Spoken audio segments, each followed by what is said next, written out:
Owls. Turn on Night Owls.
to Facebook, where your words tell 1,000 Instagrams. Use your phone for making that call. And get talking across the northeast, please. Because this is Night Owls with Alan Robson.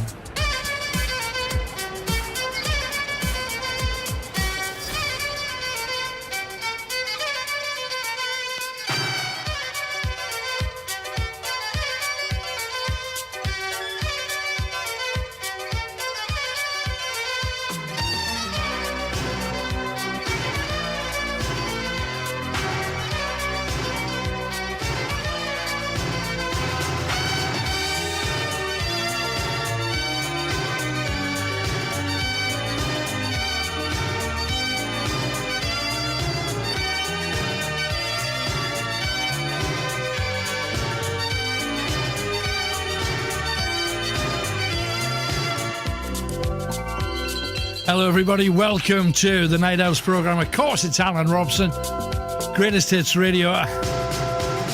Yeah, I've got my prescription Christmas glasses on tonight. And if you've got any lying around the house, I want your Santa hats on. Al's teeth, it's coming up to Christmas. And let's face it, everybody around us with the vaccine and COVID and Brexit and political blah. It's going to be our Christmas. Let's make a damn fist of it, shall we? Absolutely. So what are we talking about tonight? Got a challenge for you, I can tell you that. Now, on television, Sadiq Khan stuck his finger in his ear, gave it a bit of a... and then he put his index finger into his mouth. So he was essentially, and I must admit I have done this in the past and it's a nasty thing, he picked his ear and he licked it. And I know we've all licked it, picked it and flicked it. We've all done that as well. So we're talking about nasty habits. What are the dirty habits in your hoose? That is tonight's challenge. I want you to name and shame. And if you've got any nasty habits of your own that you'd really like to get rid of, love to hear them too.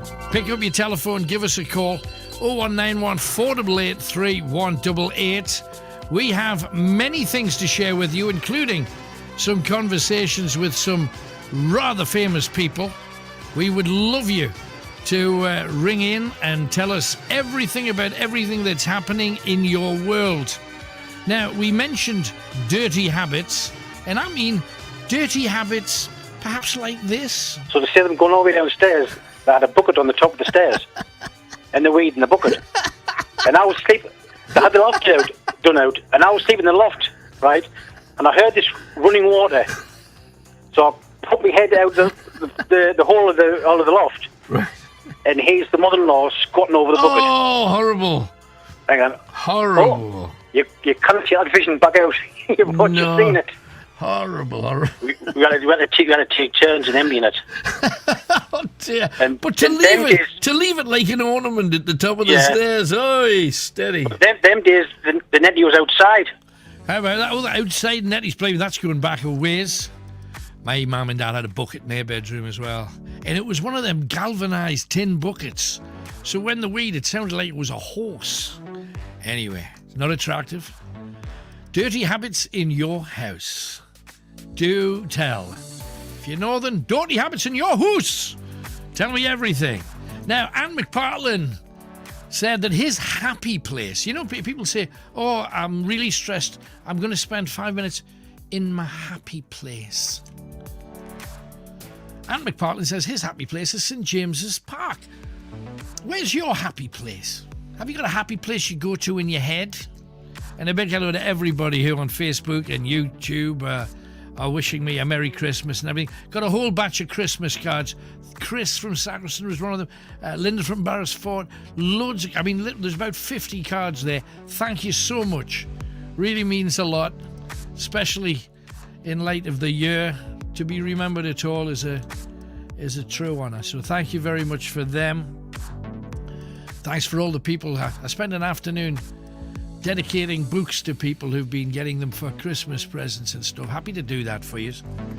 Also, I'm moving my glasses as if I can focus, and there's no glass in them. Anyway, if you can't see them, you're lucky if you're just listening on the radio, because I've got a penguin over each lens. The Northeast's in Tier 3, despite cases here now being a rarity, we're told. The numbers of cases in the North is tumbling. So why are we in 3? It's irritating. All the National Health Service... Oh, did you hear this? This is a shocker. If you work for the NHS, you will not like this. All of the National Health Service are to be ordered to take the vaccine, whether they want to or not, because when it was offered to people in the NHS, 78% didn't want it. Only 11% actually volunteered. 11%. Now, if 78% of people in the NHS don't want to take the vaccine, what message does that send to the rest of us? And they're forcing them to take it. That's against human rights anywhere on planet Earth. Forcibly injecting people against their will. Really? This is Britain. Thought we were above all of that. Anyway. Huge Christmas markets have been happening across the country. The Newcastle Quayside market is going to be on until Christmas. Should markets be open? What do you think? Oh, but they're outside, so that makes it okay. And I've never seen supermarkets as busy in all of my life. Even last Christmas, it was exactly the same. So social distancing seems to have gone completely out the window. The RVI is going to be one of the first places in Britain dishing out the vaccine. Will you be queuing for it or not? Oh, hang on. Craig says, I've got a nasty habit when I'm clipping my fingernails, putting the nails in an empty can of pop, leaving it there for ages, forgetting about it, then about an hour later, taking a swig. That's not pretty. That's not attractive. Callum Jackson, my brother-in-law used to pick his nose and wipe it on the back of the sofa. And my granddad uses empty crisp packets to spit in. I hate it. It makes me sick. Oh, you're a bunch of dirty beggars. My ex, when having a drink, used to pee in the empty can, the vile cretin. Made my day when he accidentally took a drink out of one. Hey, that's a result. My mother-in-law used to watch the Bairns at hoose. She had a bad habit of taping the lottery over my tapes. When she taped Debbie Does Dallas, it was a final straw. Yeah. Oh, I've just had correspondence from Chris in my headphones there saying, has she still got a copy? But forget about that. Let's crack on. A scientist was asked if the vaccine is safe. He replied, time will tell. Hell's teeth, that's not the answer you want, is it? But will you queue for it? The government want everybody to queue. Oh, let's all get it. Oh, it'd be brilliant. Then in 5 years, we'll find out whether it had any unpleasant side effects, I suppose. And also, something that really paid me off this week, 8 Fijian soldiers from the island of Fiji, have been told they could be deported. Now, they've just done, some of them, 12 years in the British Army. They fought in Afghanistan and Iraq. Now they're being told they might be deported because they're not in the forces anymore. Neil said, when I was a kid, I used to pick my nose in bed and wipe it on the side of the sheet. My dad was convinced we had bed bugs. Ugh. Bed bogies? Ugh. Nasty. Helen Gibson, me dad, I once caught him using the dishcloth. Let's start that again.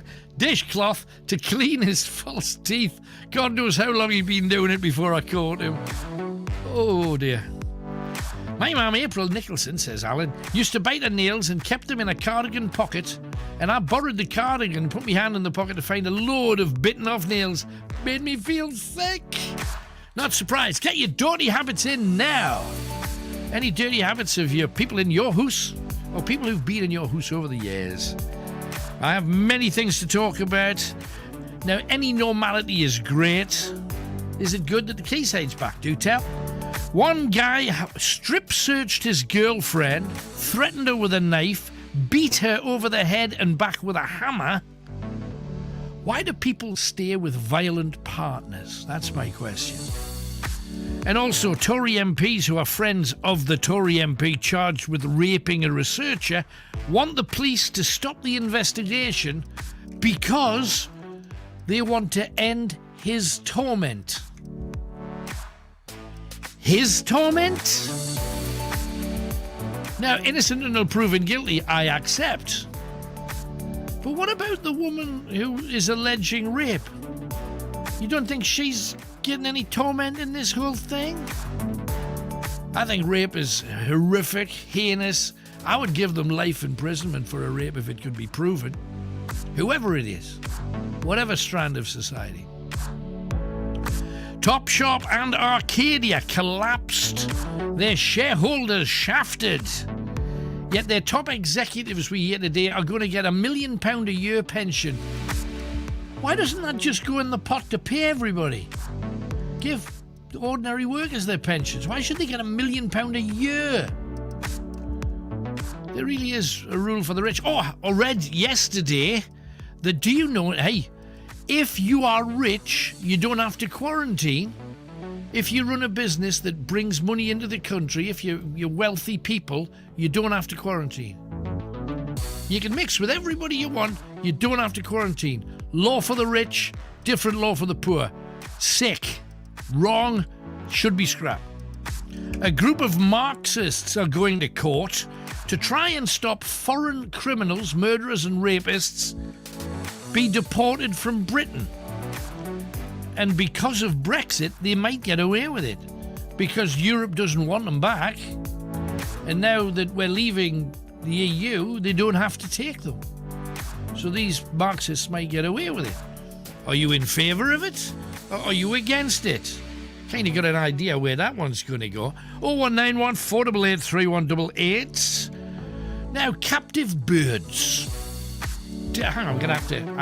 I have enjoyed it, but I think we're going to have to just put that to one side. All captive birds, and I know some people that keep budgies in, like aviaries in their backyard and stuff. That's not going to be allowed anymore. I know some people that have kept chickens in their back gardens and stuff. You're not going to be able to do that. All captive birds, not just pet birds, all captive birds must be kept indoors. They're saying they don't want to allow any outdoor aviaries because bird flu's back. Probably have to lock down for 2 years because of that next. Because let's face it, once you've locked down over one virus, you can have to lock down over all the viruses now. It's a nasty, awful precedent. Also, what really winds you up at Christmas? I know it's probably me at some level. There you go. So do tell. And, interesting, I'm not going to mention which station, but there's a DJ who keeps using a phrase apparently, and somebody sent me a letter saying, this DJ is using a phrase you used to use. And I used to say, give it up for. You know, I said, give it up for. He said, give it up for George Michael, my specialist. Give it up for. And I said this a lot over my career. And this DJ apparently is using that phrase. Well, let me just tell him, people have been telling me to give it up for almost 40, 50 years. So don't think he got there first. Also, should our children be taught how evil we were in history? They're talking about slavery, how we massacred whole islands and took over people's countries. Should we teach it or should we not? Pick up your telephone. We're Greatest Hits Northeast. This is Alan Robson's Night Owls. Okay, everybody, lie down on the floor and keep...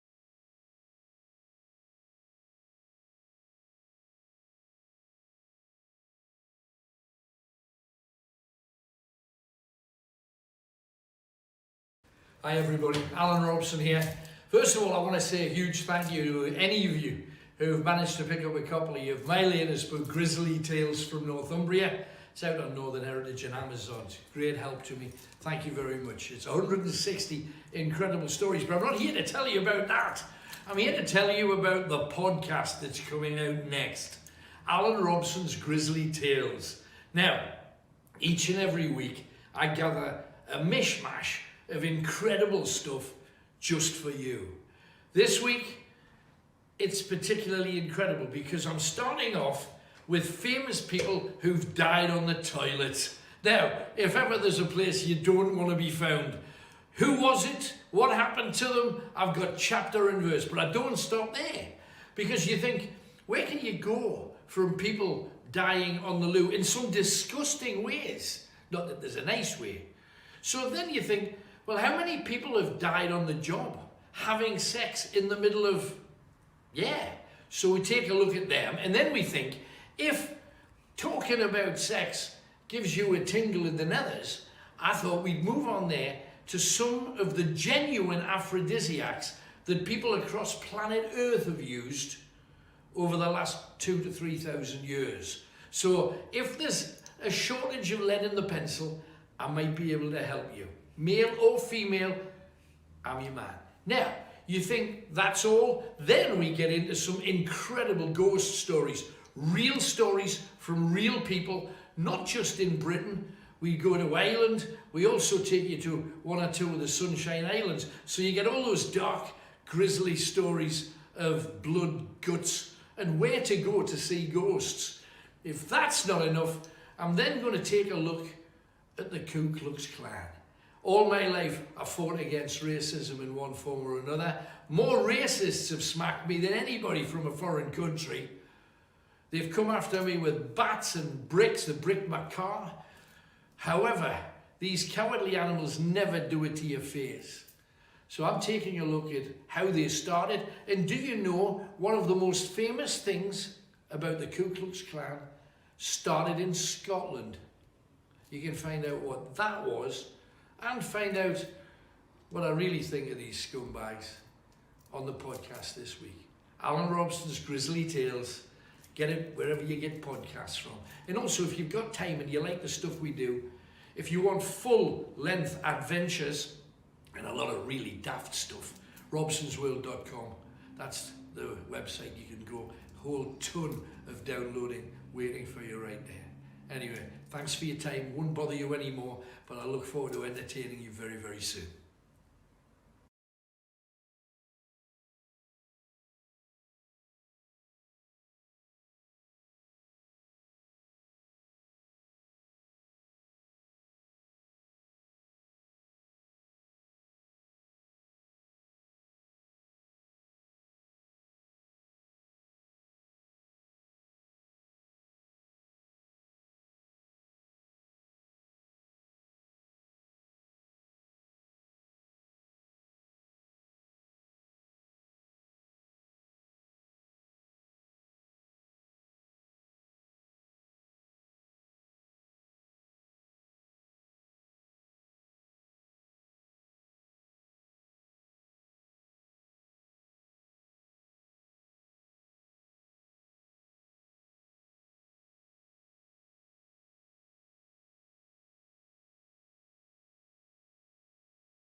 This is the home of Alan Robson's Night Owls. With the voice of the North.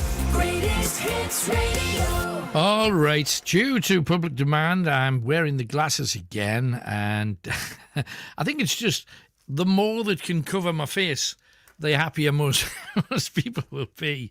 Anyway, let's get cracking. Let's talk about stuff. And we're starting in Middlesbrough. We've got Anonymous there. Hello, Anonymous. Hi there. Hello, my darling. What can we do for you? I just have to raise a few issues with the accuracy of the testing that's going on at the minute. Do tell. I had to go for a test last week due to needing a procedure. Right. So I went down to the local hospital in Middlesbrough, had a test, got notified the following morning that I was positive. And I was like, no way. But you had no symptoms. You feel No perfectly symptoms. fine, right? Perfectly fit and well. The procedure was something totally opposite direction. Right. And I said to the lady that was on the phone that I was really poorly last month with COVID. So there's no way I can have it again, surely. Right.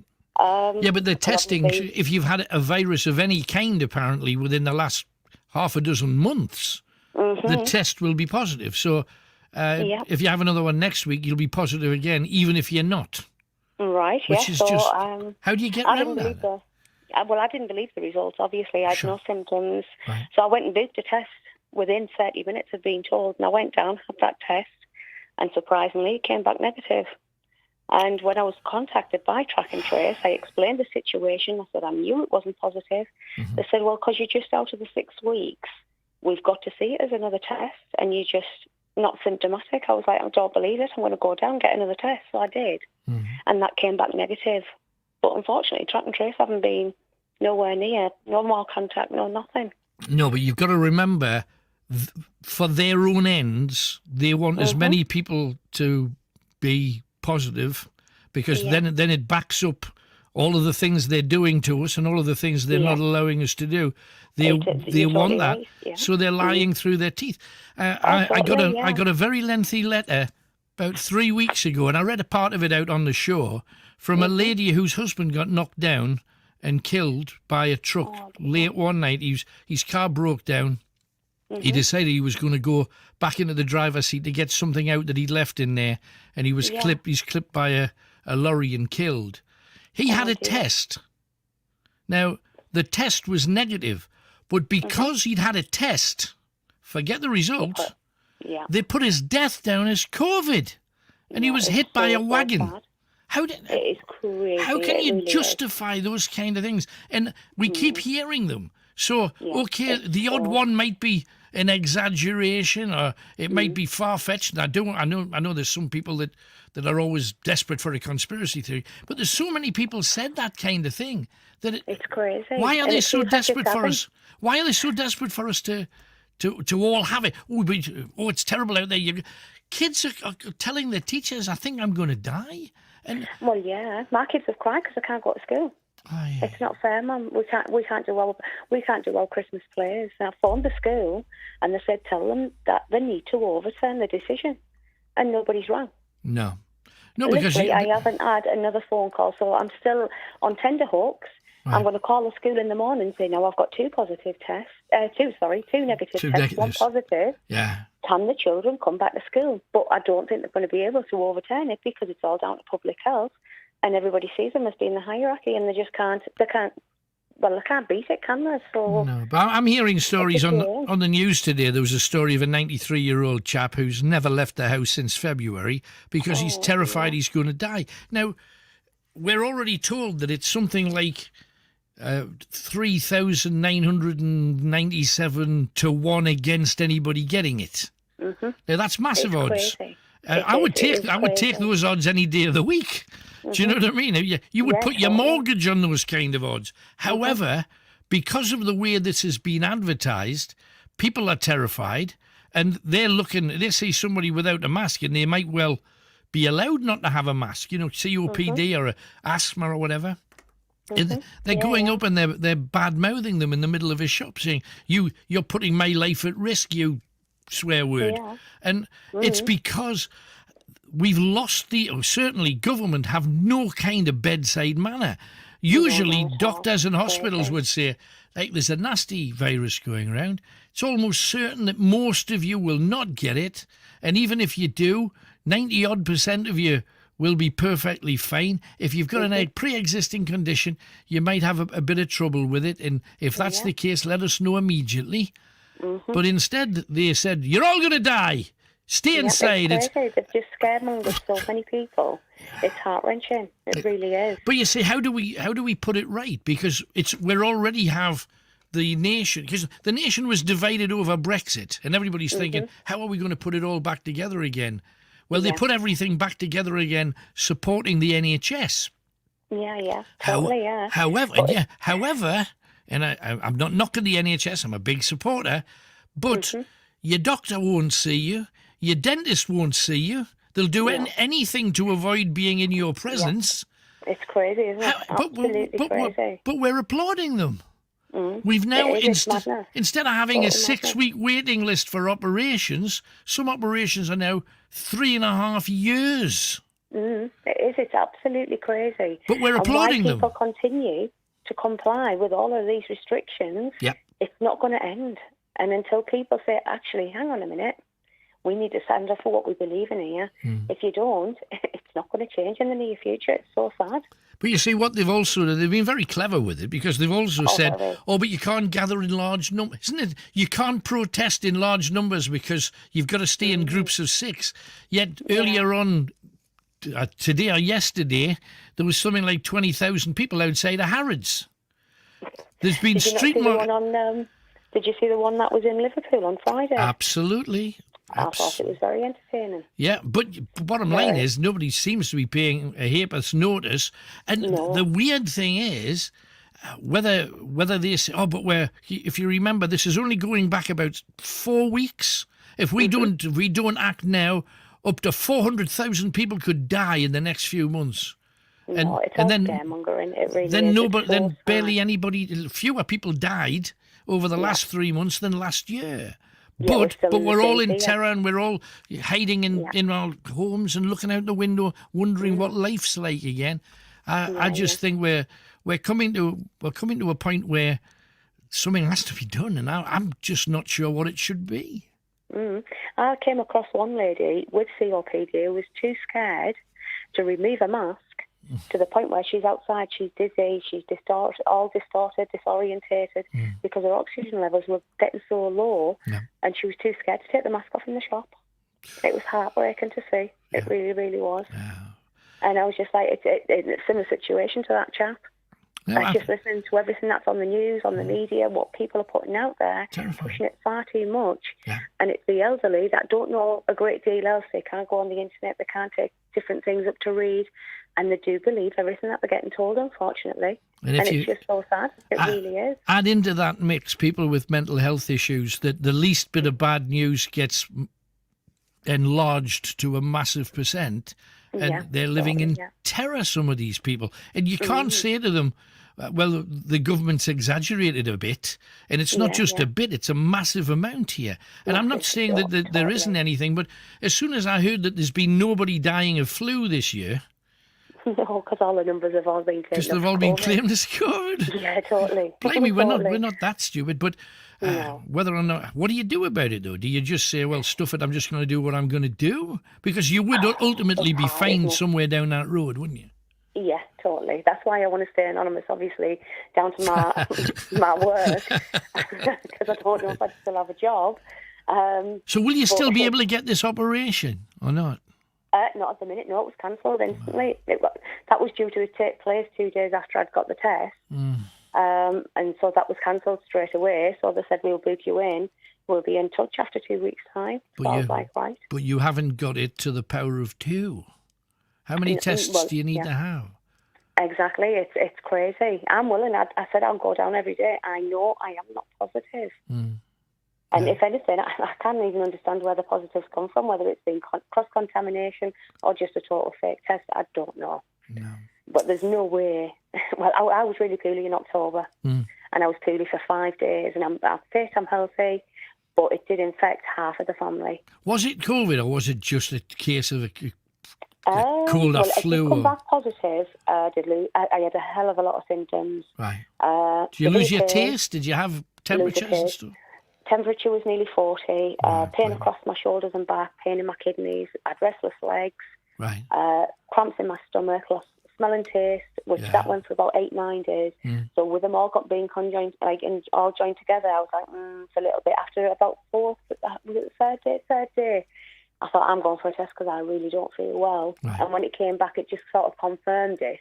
But what did they And I do for thought- you, though? Did they load you full of antibiotics, or did you just send you on your way to hide in the house for 12 days? Well, basically, yeah. And then hammered the phones about, anything from 15 to 30 phone calls a day because I have a large family, so I had to involve all of the family. Luckily, my partner was working away when I got tested, so Right. he stayed away because he needed to work. Yeah. He's self-employed. If he doesn't work, we're snookered, Yeah, even though absolutely. he didn't get this payment. Yeah. Like I say, because we've got a big family, Uh-huh. we were just totally Screwed. annihilated. Yeah, Yes, well and truly snookered. Yeah. And like I say, half of the family did come down with it. It was only the young ones that didn't. Right. So, But isn't it we were- interesting that they give you a test? Mhm. Bottom line is, nobody needs a test then, because they I don't didn't do think so, anything. no. You know, if No, you've they didn't do a single thing, nothing. if you've got a chest, you got a chest in me.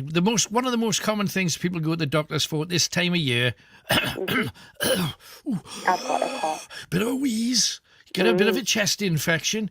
Here, Yeah. take these antibiotics. In 7 days, you'll be feeling much better. You take the antibiotics, you usually are a little bit better in 7 days. Essentially, they didn't even give you the antibiotics. So, arguably, No, I didn't get anything. But in all fairness, and it's crazy this part, I'm asthmatic, and I didn't have a cough, and I didn't get no chestiness, which was crazy, which I did really think that when I did get it, if I got it, that would be the first thing it affected. And it is controlled, my asthma. yeah. But because I'm compromised, I thought, it will hit my chest. Every time I get the cold, I usually end up on steroids. I got this, and it didn't affect my chest. Yeah, but you see, the interesting thing with this is, you go and you get a test after you're feeling like crap, essentially. Oh, yeah. You go totally, to the doctor. You're feeling really poorly. You go for a test. They give you a test. It's huge expense to all of us because they're dishing them out left, right, and centre. So they give you a test, and they don't do anything. They don't help you. not a I mean, thing, essentially, no. they just say, "Well, go home." Well, you already Go home, were. make sure you don't leave the house. You already were home. You only Yeah, came yeah. out to get the test. So you knew well enough, I'm going to stay in for the next 7 to 12 days, and then hopefully I'll be feeling better. At the end of that time, you were feeling better, and out you went. Why society stopped because of that? It's crazy, isn't it? It is totally, and that's the words to a T. Society has stopped. It's crazy. It really is. Unbelievable. Hey, fingers crossed you get some good news from these characters that Hopefully. don't seem to know what the hell they're doing. No. But I wish you And well. every time, when I mentioned it the other day, every question, each time I said anything to the one lady that I mentioned everything to, she was like, "Can I just put you on hold?" And I don't know who she was asking or where she was asking, whether it was another telephone consultation, but the poor soul did not have a single answer. She kept having to refer to other people. Well, it tells you they're not training the people that's answering it, and they've probably got a script in front of them, and anything that veers off the script, Then they're a little bit they're having pickled. to Yeah. check themselves, and that's no way to run any kind of national health service. No. And I know definitely I not. took the mickey out of them before, saying, and we applaud them, and they're not doing half the things that we need them to do. No, But definitely my not. question is, if 78% of nurses and doctors don't want the vaccine, That says it all. I won't be getting it. sheepers. But if you were in the NHS, Definitely they'd not. force you to have it, otherwise you could lose your job. Luckily for me, I'm not in HS. So Hey, good but luck if to them. if I have that choice, I would rather leave the establishment, to be truthful. It's against all kind of human rights. But anyway, love to you and on. Good luck, and I hope you get a call from the school tomorrow as we get that Ben back as well. I know. Fingers crossed. Thanks again. And, okay, you take care now. All the best, Al. Merry Christmas. Bye-bye. There's Anonymous in Middlesbrough. What's your view on all of that? Now, what's the best decorations you've seen? Where are they? Point them out. Let me know where they are. There's a house down, I think it's Ponteland Road? Cowgate. There's a house on the right when you're heading out or heading north. On the right-hand side, even at 2:15 in the morning, they're just, all the lights are there. Beautiful. Makes me smile every time I pass them. Nikki in Morpeth has a contender tour here. Hi, Nikki. Hello. Hello, mate. I gather you've got a house that's worthy of a mention. Yeah, the 3 houses in Morpeth. Or whereabouts, if you don't mind telling us, whereabouts are you? I'm just up at Kirkhill in Morpeth, so you've got Abbott's Way and M. Davison Avenue in Morpeth. It's top of Kirkhill Bank. So has that become a competition between the houses, has it? It has. Well, it's been going on for a few years. It was my dad, Keith Jewett, that started it. Right. And his friend Romano Skrowski joined in, and they've been sort of competing. I've kind of joined in this year, but I'm nowhere near what they've got. What's there? Describe these things, because everybody will be coming up for a drive over the next few days. Oh, well, there's all sorts. There's big snowmen. There's a big angel. There's Jesus, Mary. There's Santa faces. You know, everything. There's reindeers, a lot. It's brilliant. But I mean, do people kind of smirk at you, or do they get into the spirit of it? Because that's what it's about. It's just to lift people's spirits, isn't it? Yeah, definitely. We get a lot of passerbys in the car. You know, we get a lot of people from looking from outside. We do get a lot of visits. Great. You know, so. Fantastic. No, I always think that these things are like a bottomless pit, you know, because one of the houses where I used to live, they've got those icicle things that you can hang around the front of your windows. Have you seen the ones hanging down? They look like icicles, but they're lights. Yes. And that was it. And then the following day, the next door neighbour had a tree on his lawn. Oh, hang on, I'm seeing pictures. Is that your properties by any chance? You got a snowman in the garden, or? Yeah, that's the one. The snowman's my dad's. The one with the angels, Romano's, and now I've got the one with the penguins and Santi on the skis and that. Blimey, look at that. That's incredible. That really is great. They spent a lot of money over the years on them. No, because that's what I've found, though. It starts with one. Yep. Then the next one, then the next one. Then the next neighbour thinks, oh, I look boring now. I've only got a light in the window. Hell's teeth. But I mean, presumably then, I hate to ask this question, how do you get the wires outside safe without chopping them in your window when you shut it up for the night? Well, I'll not answer that one because mine's stuck out the window. I know, but most people close the window and they keep it kind of shut, obviously. And I know you've got burglar alarms and all that kind of stuff. It's just I'd be worried I'd blow the house up or set fire to something. If I put them up, I guarantee that's the kind of thing that would happen. But that's a gorgeous look. That's fantastic. So, hey, well done to you. Anything else while you're on then, Nick? I mean, this is just the first year we're doing it. It's been, in the past, we've done it for my sister because she's disabled and she likes the lights, you know. Right, bless her. But this year we're doing it for Macmillan Cancer. Excellent. There's a page on, it's Just Given, and if you search up Nicholas Shine Bright for Christmas, you can donate via that link. That's a lovely thing. What is it again, just in case anybody didn't hear? It's on Just Given, right. And if you search Nicholas Shine Bright for Christmas... Nicholas Shine Bright for Christmas. Yeah. Nicholas Shine Bright for Christmas, right. Yeah, and that'll take you to the link and you can donate via there. Wonderful. Hey, good stuff. Thanks for coming on, Nick. Good to hear from you, man. Take it easy. Thank you. Bye-bye, and well done, Kirkhill. Looking spectacular. Really, really good. 01914 488 3188. We've got Derek in Washington next. Let's head in that direction in a second. First of all, though, few people coming on, talking of many things. Hang on, there was a few comments earlier that I should have mentioned, but lots of emails. Let's dive into them first. Anne, flu kills 45 to 65 million people every year, and there's a vaccine for that. And we don't shut anything down for it.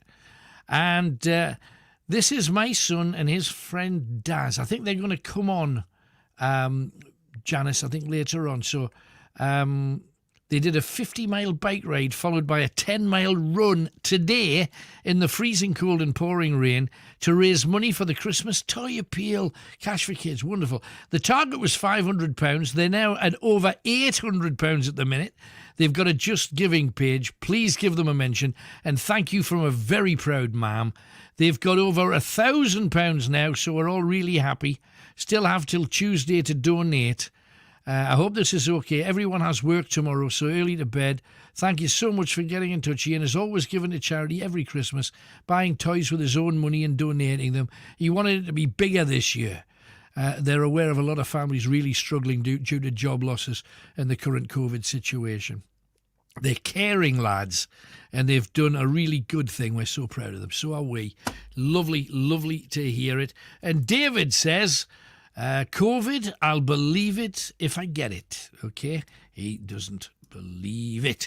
Let's move on. Derek, Washington. Hello, Derek. Hello. Hello, mate. What can we do for you tonight? Hey, it's Alan. It is. Hi. Alan, yeah. Alan, basically, I want to speak to you about my new Christmas song. All right. Christmas Countdown. Uh-huh. And I basically put it out as in my band, Tokyo Rose. Right. And at the moment, it's doing extremely well.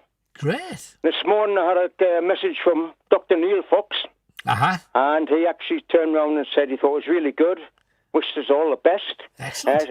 Tony Blackburn's liked it. Uh-huh. At the moment, I've had it on YouTube for maybe a week and a half, and it's up to nearly 3,000 views. Wow. And it's going really well.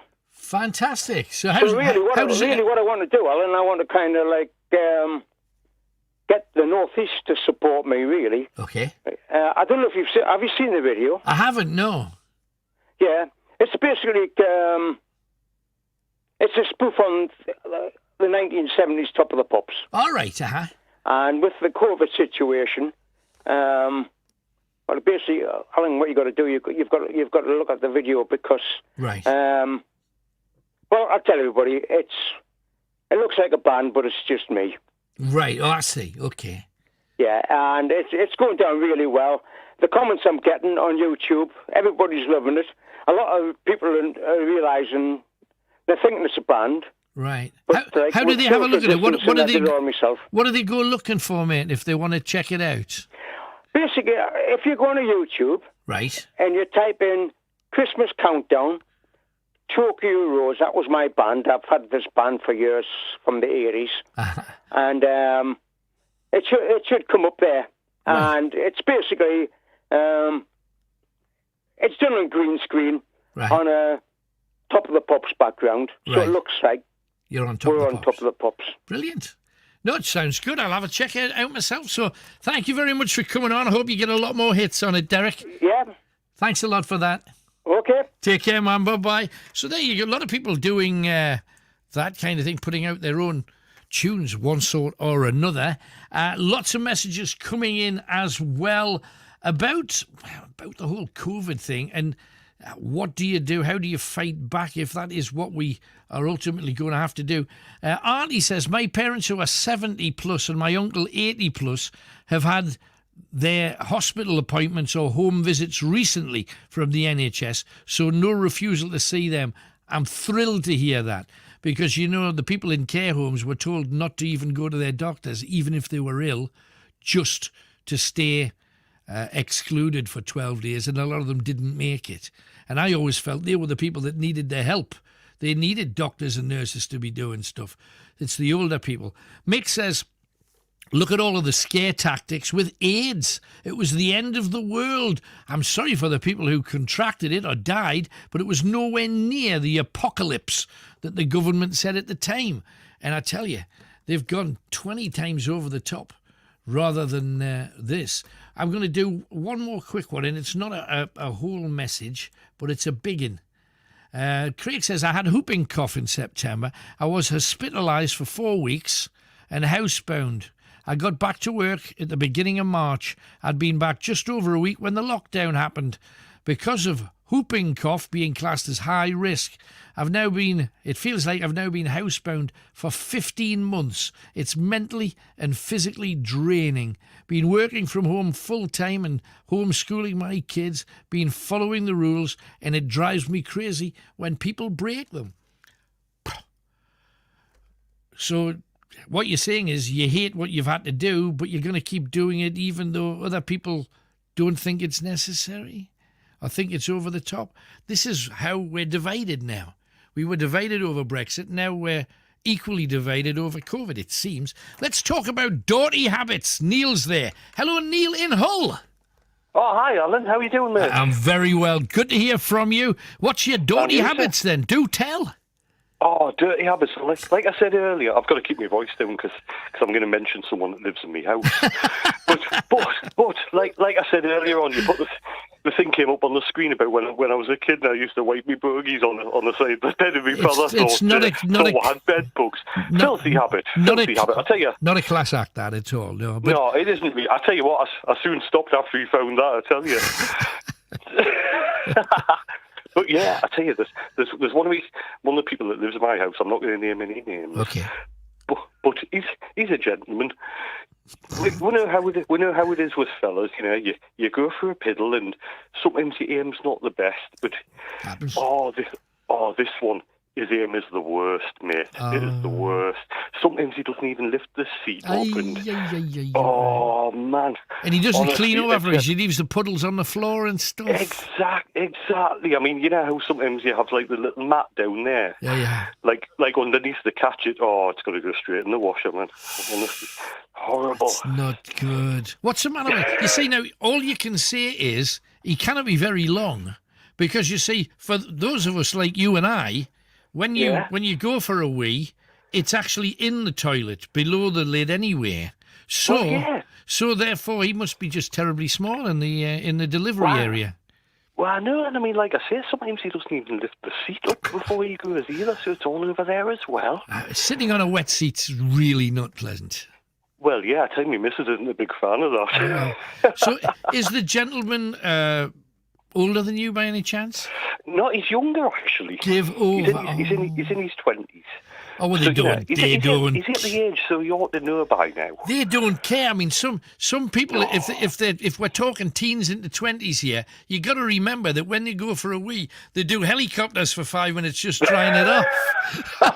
This is true, man. This is true. And I tell you, I don't say out either, because I tell you, I'm the kind of guy, you know, where it's like out for a quiet life. Yeah. So that's why you're whispering. Hey, but it was a lovely dirty habit. Neil, thank you very much for coming on. Great to hear from you, man. Oh, no, always a pleasure talking to you, Alan. Bless you, man. Thanks again. All right, Merry Christmas, bye-bye. There you go. Neil, what is it about blokes and whittling? We either make a mess, piddle on the floor, piddle on the mat, piddle on the seat, and then you get up and you walk out. You don't even think, just give it a wipe with a bit of toilet tissue, stick it down the netty. Easy done. But no, not blokes. And then there's the other thing. Oh, I bet this has happened. And I know sometimes if you stand outside a public toilet, and I'm actually teaching you to be perverts here. I've just realised. So maybe don't do that. But if you're standing outside a gent's toilet, about every third person will have little dribble marks on their trousers when they come out. I'm just saying, because, and I don't know what it is about the male organ, but you have a wee, and then sometimes you give it the shake, all the necessary, leave it long enough to get rid of any drops, use a little piece of tissue if you're clean living, like me, give it a polish, then out you go.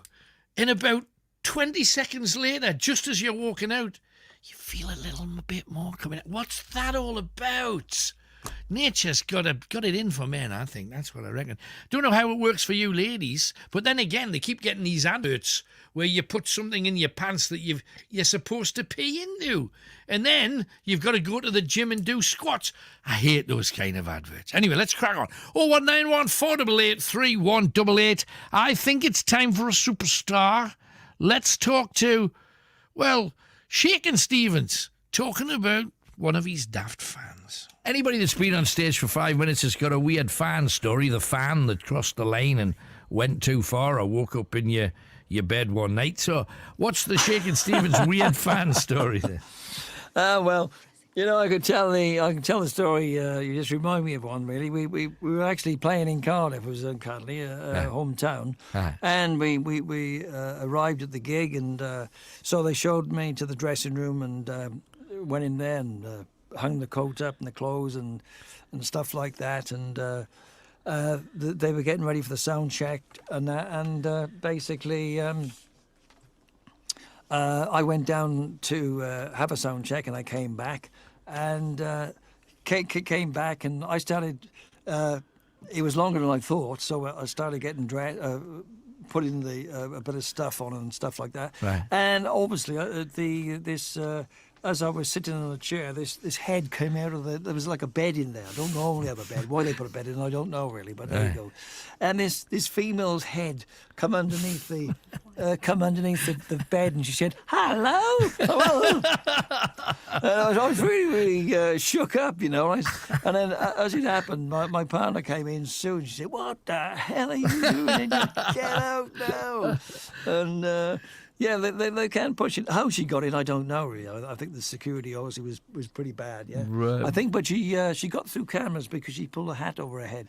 But that's happened a couple of times actually. When I was in Shepherd's Bush, somebody got through and. She opened the door and she said, "Shaggy," and I thought, "What?"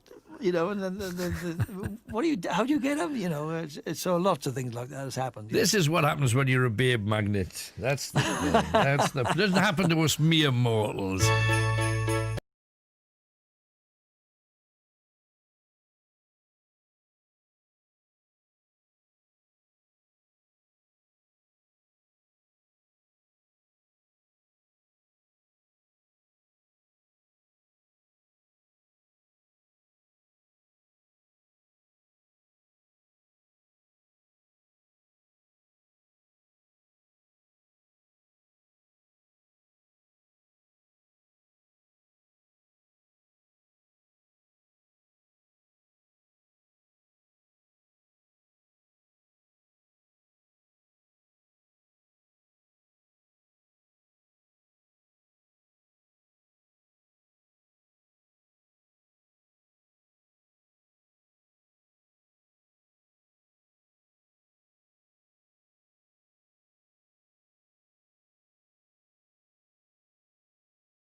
The voice of the North. Alan Robson's Night Owls, the phone-in that gets you talking. Greatest hits radio. Now, every week we give you a chance to win a couple of things. One of them happens to be the Night Owls mug that seems to have disappeared. Somebody's lifted it from the studio.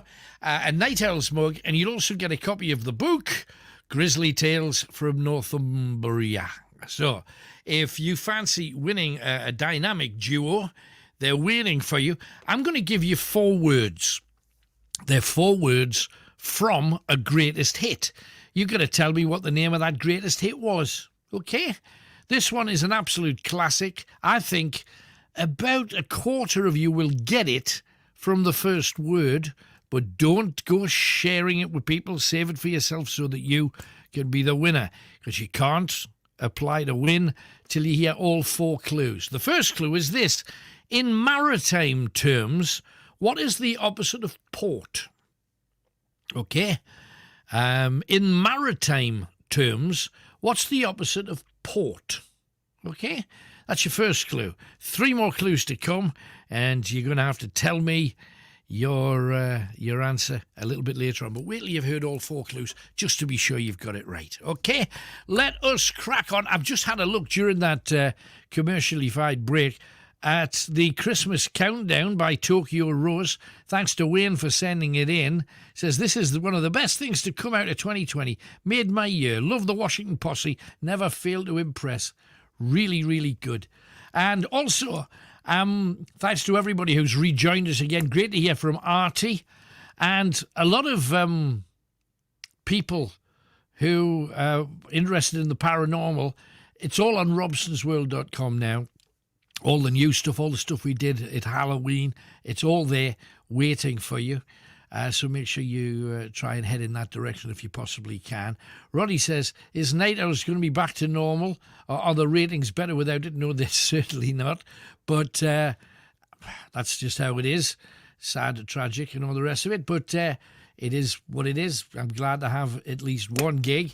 And let's crack on and see where it leads us. We've got a few ideas for the next 4, 5, 6 months. Changes are coming. We are planning many things, so just stick with us, where we will get to a different place as the time goes by. But let's talk to you lot, because we got George Michael in the wings waiting to come out too. We're going across to Bladen, where we find Lisa. Hello, Lisa. Hiya, you all right? I'm good, darling. Good to have you with us. What are you talking about tonight? Right, well, I've got a little bit of a problem. My daughter is 9-year-old. Right. And I've just had a message tonight. She could possibly be about to start another 2 weeks isolation, and she's just finished 2 weeks of isolation. So I'm a little bit stuck of what to do. What do I do to keep her entertained? I don't know. Why is she was isolated, I presume, because she was with someone who had it, or has she had it herself? Right, yeah. She's in a bubble with a full class. Right. So if one person from that class goes down, the lot of them go down. Yeah. Gotcha. So presumably over the last fortnight you've been doing everything you can, and now you've got to do everything you can again. Yeah. Nightmare. I mean, what have you been doing for the last couple of weeks? Baked millions of cakes, made meals, made fudge, arts and crafts, films, duvet days, everything, loads of exercise. The problem is, she's a gymnastic tumbler, so she's so energetic, and she's not used to being kept indoors at all. Can she do any? You're still allowed to go out to do exercise and things, aren't you? Does that mean you have to go as well? Well, I'm fine with that, but we're being told we've got to stay in our own gardens. We're not allowed anywhere else, just our gardens. Well, that's not going to do it, is it? That's not going to cut it. No, it's not great. Because you're in your clarts anyway. You want to be on the road. If you're going to do any proper exercise, you go to a park and you have a run around, or you go to the coast and have do any of that. Nightmare. And presumably, is she technically adept so that she can FaceTime friends and do games and stuff? Yeah, she's loving that, but I'm a little bit, because of we've had so much on as well with this and being busy with all these activities. I'm a little bit in danger of using it a little bit too much. Right. No, I see that. And also, we're coming up to Christmas in 2.5 weeks or so, and you're thinking, we're doing all the stuff that you would traditionally only do for that kind of Christmas week, if you know what I mean. You know, the kids usually have a bit of time away from parents, so you can actually get a little bit of a break from one another. Yeah, really. Has it come to any arguments and rows and tantrums and door slamming? Not yet. It might be on its way. It won't. I was going to say it might be on its way. It'd be good to get it out the road for Christmas. But I hope not. has she been searching the house for presents and things? No, luckily enough, she hasn't. Well, not that I know of, anyway. Right. Are they wrapped in there in decent enough hidey holes? Everything's all put away and all wrapped. And That's if she did come across them, she wouldn't know what's in them. So That's good. Luckily. Bottom line, though, is you've just got to keep doing what you're doing, because the good thing about this, and I've really racked my brain to find out anything good about the last... However, it just seems like forever, doesn't it? But it seems to, due to not having a choice, it's forced husbands and wives to be in the same place all the time. Oh, now that's the dreaded. leading to either divorce or you're getting, it's quite nice. We're finding out that we can still do things together and it's lovely. But the thing with kids, I think, is an absolute positive, because a lot of parents have had a lot more time to actually get to know their own children better. And I think we'd got out the habit of that, you know. I really do, especially with gadgets and stuff. Oh, definitely.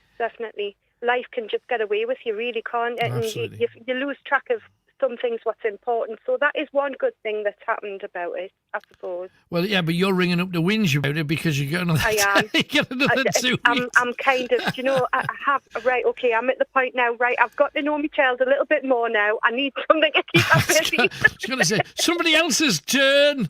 Yeah, I mean, what about, presumably, though, because of the whole bubble idea, and also because of you don't want to pass it on to elder relatives, you can't use the Nana card, which was because that was always a favourite, wasn't it? Nana, could you just look after the bin just for the afternoon? I'm just going to nip down the shop. Can't do that at all now. And I presume she'll not be able to go out to the shops then. Oh no, definitely not. It's driving her as well. The last couple of weeks that she was off, she was at the point when she was just literally itching to get out, and she got so excited because we've only been out for a week.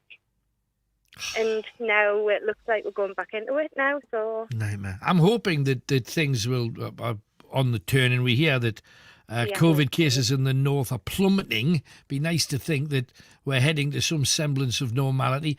But we just heard that the government have said they're going to keep the furlough scheme running till spring now. Mm-hmm. Now the only thing that worries me is if they're going to pay all that money out, is spring going to be the end of it, or is this going to dribble on for another year? This is scary of a thought, really, isn't it? No one knows what's going on.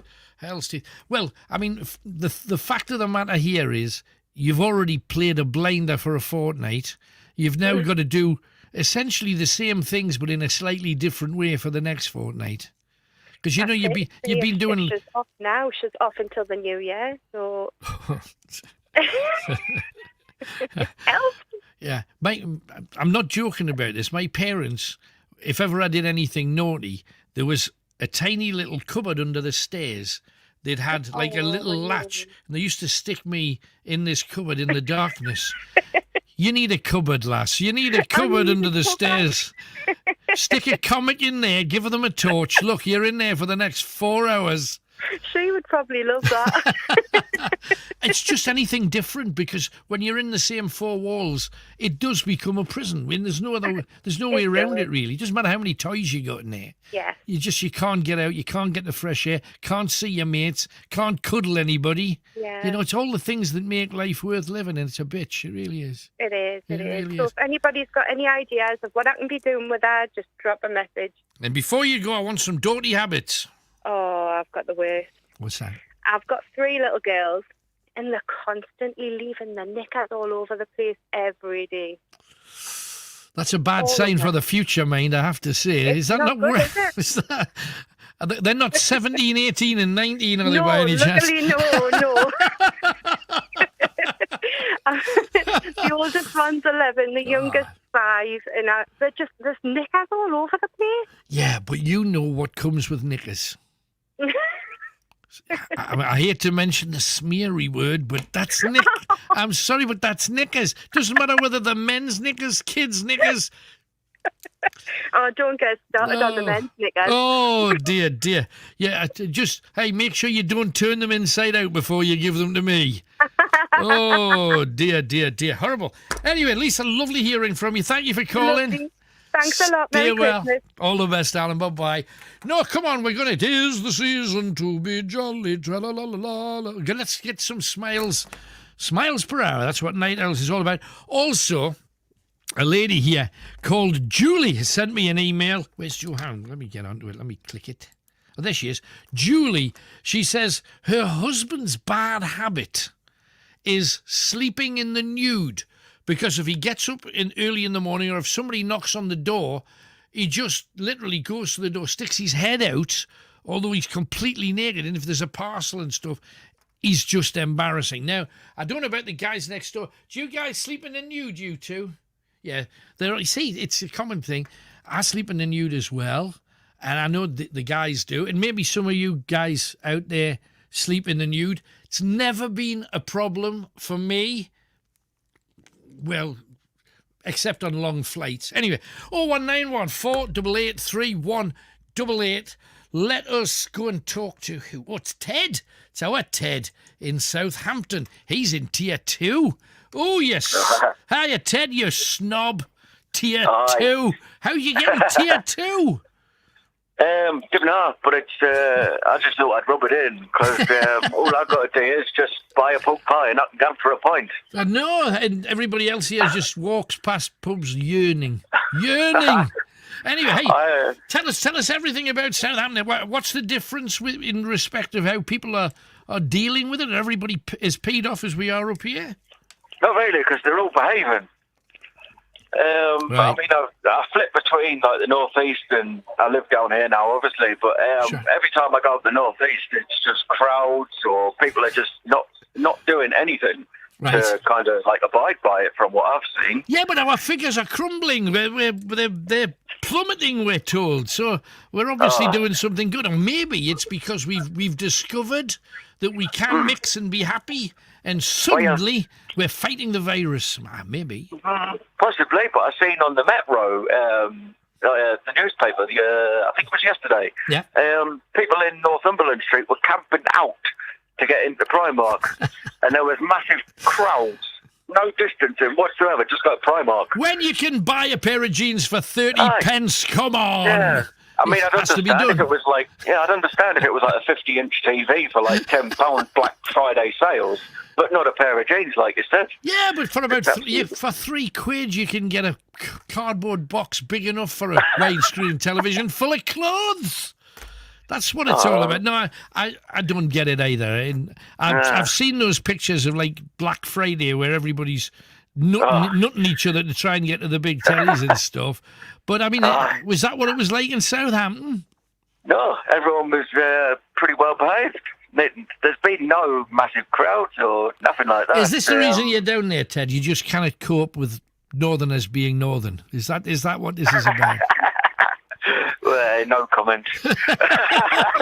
You're too stubborn, basically. Stuck in your ways. That's a fact. That's right. Anything to put a smile on people's chops. Christmas decorations you wanted to talk about. What was all that about, Ted?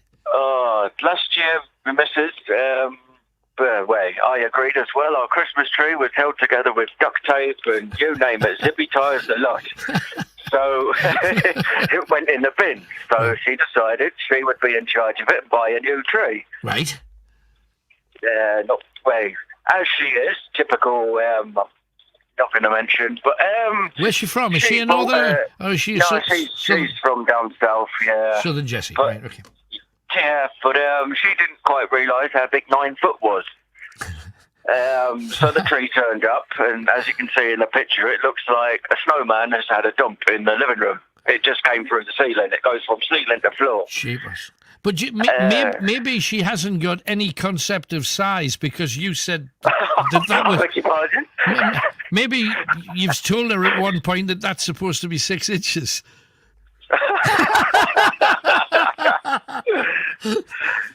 Yeah. hate the northeast that little bit more.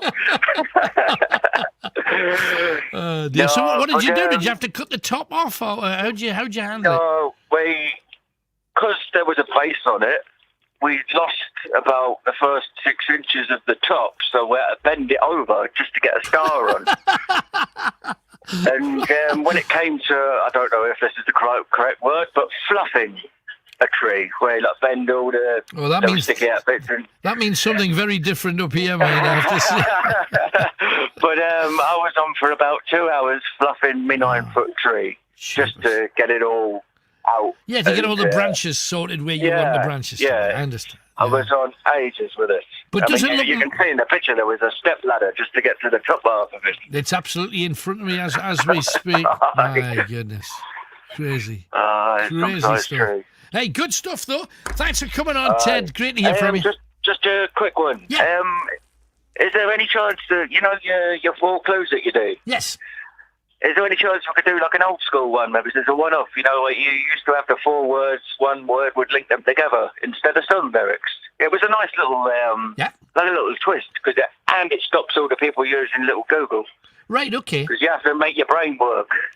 I shall mind you've got to remember that the way we do it is to try and get as many people doing it as possible. So it can't be too. Yeah. Because what we want to give stuff away.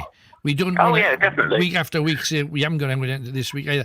But I hear what you say. I shall try and make it a little bit more awkward for you. Yep. All right? No worries. Right. Thanks for coming on. Right. Thank you. Merry Christmas. Man. All the best. Thanks, Ted. There you go. There's Ted. How can you criticise the size of a man's portion and he still likes you? It's a strange thing. 01914 488 3188. Mark says, I decorated the tree 1 year and the wife came in, took everything off it, and from that day, I've never done the tree, but I still have to do the decorations. Or it has to be done a woman's way. Or no way at all. Oh, yes, absolutely. Let's talk to the stars, because the stars come out at night, including George Michael. Well, I'm a perfectionist in the kind of compulsive, not very good way. Do you know what I mean? But it took a long time because I'm a perfectionist and because I wasn't finding it easy in general.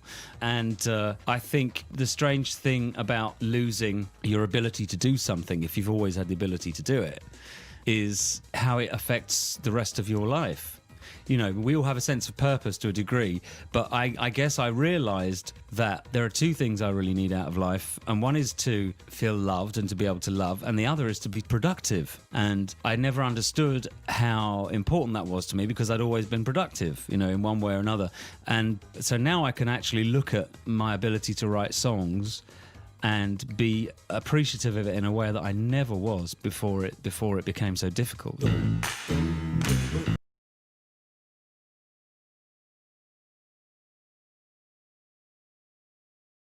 Hi everybody, Alan Robson here. First of all, I want to say a huge thank you to any of you who have managed to pick up a copy of my latest book, Grizzly Tales from Northumbria. It's out on Northern Heritage and Amazon. It's great help to me. Thank you very much. It's 160 incredible stories, but I'm not here to tell you about that. I'm here to tell you about the podcast that's coming out next. Alan Robson's Grizzly Tales. Now, each and every week, I gather a mishmash of incredible stuff just for you. This week, it's particularly incredible because I'm starting off with famous people who've died on the toilet.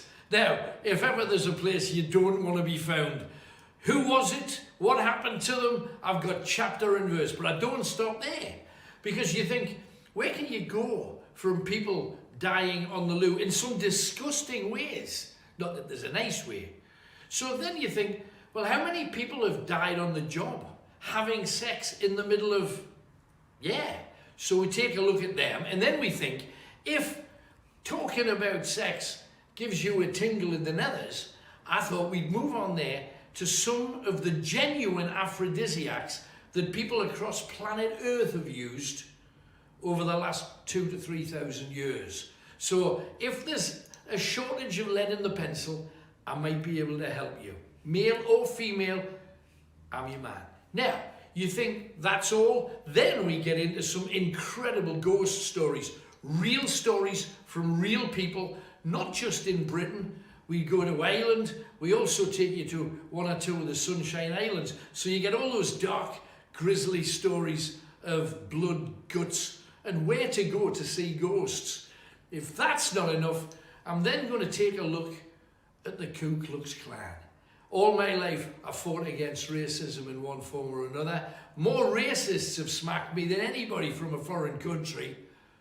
They've come after me with bats and bricks. They bricked my car. However, these cowardly animals never do it to your face.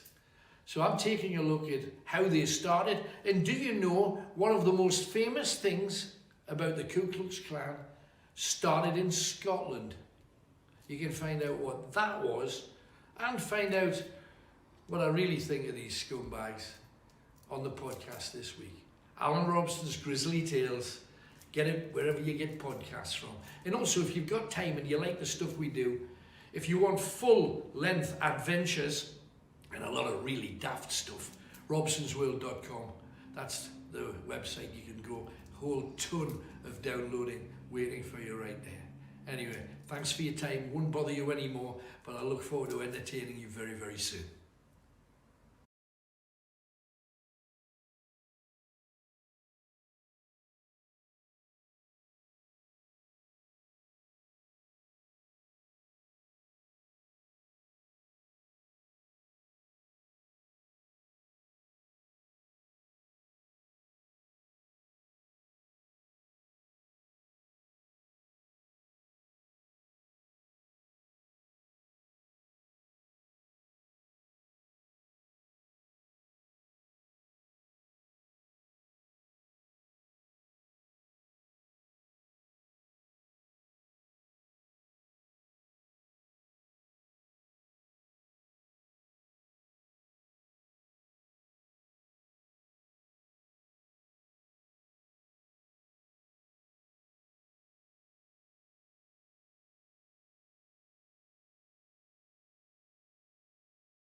Call Alan Robson's Night Owls now. 0191 488 3188. This is real life conversation with the voice of the North. Greatest Hits Radio.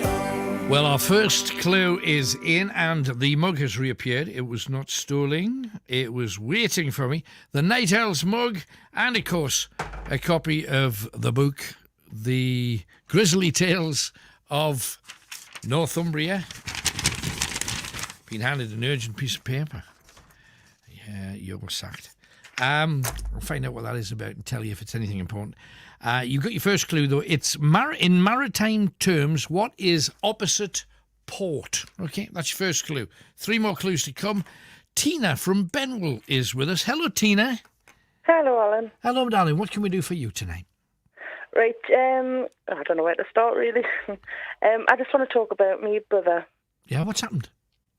Right, what it is, his wife passed away in August this year. Oh, blimey, I'm sorry. And she was only in her 40s, and she left 5 children behind. What happened? I mean, at that age, it's no age at all. What was it? It's not, no.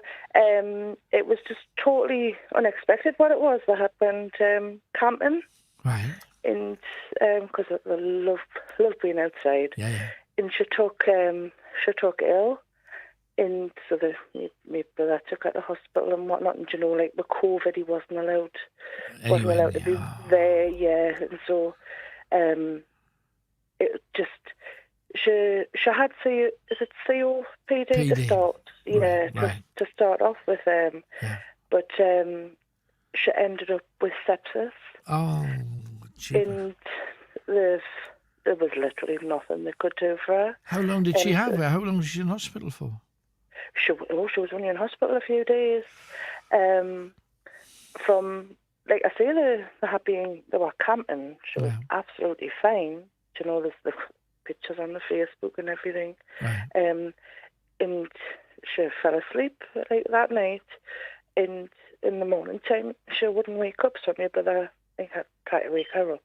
Right. And she was unresponsive, so they rushed her to the hospital. Right. And she actually had sepsis. They didn't realise, so they don't know how it was caused or anything. And you know yourself, though, that over the years, the amount of people that have got into hospital for something relatively minor and then picked up an infection in there that's ended up being 10 times worse than the thing they went in for in the first place. They phoned me with that because we were keeping him in the loop, but he was outside the hospital. He was more or less camped out, because he didn't want to leave, Sure. And me brother himself, he's only 32, and how's he managing with 5 bands? My goodness. He's not. That's the reason for me call tonight. I'll get there. I know. Sorry. No problem. But no, it's they try to say there was something wrong with our bowel. So they've done an operation and it killed her basically.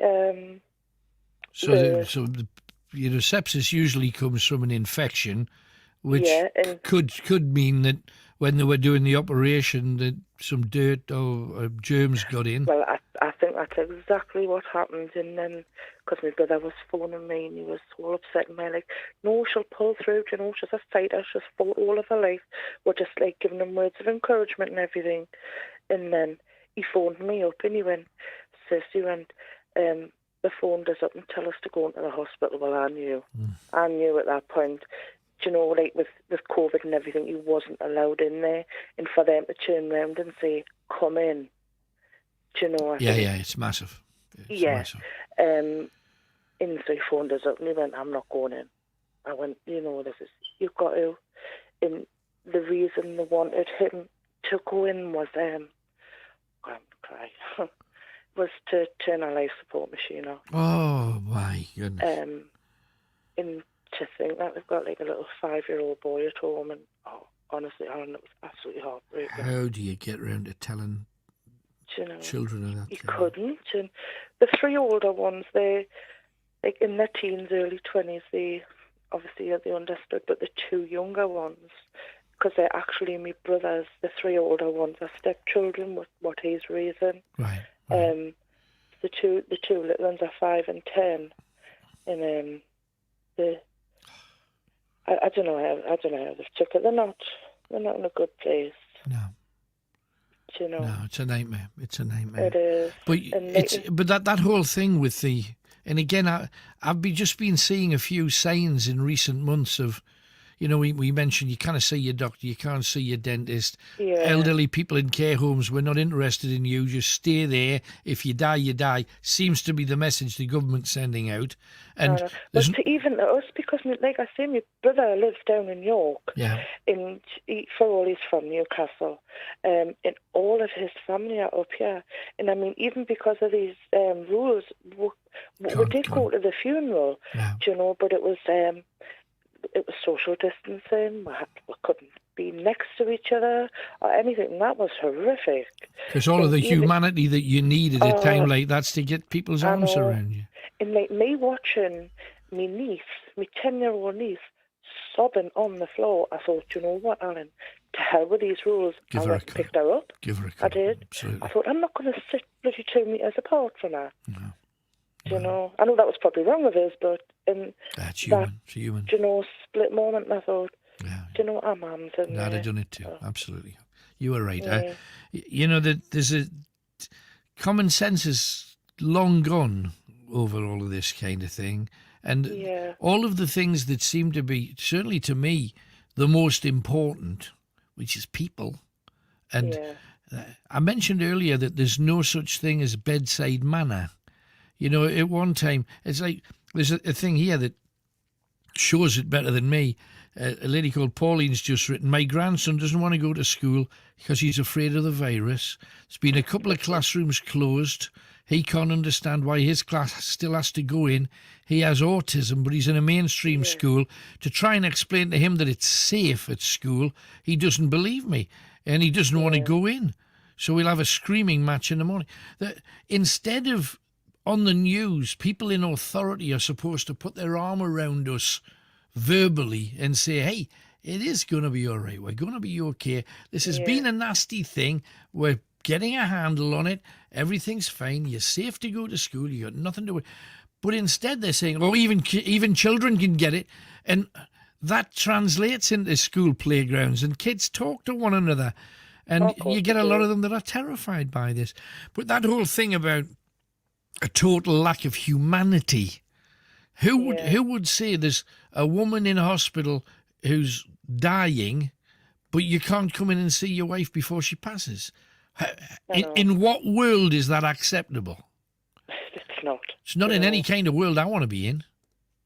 And I mean, the pair of them, honestly, Alan, they were inseparable. Do you know, they'd done everything together. Yeah. Damn shame. And like, I mean, he's suffering. He suffers really badly with mental health.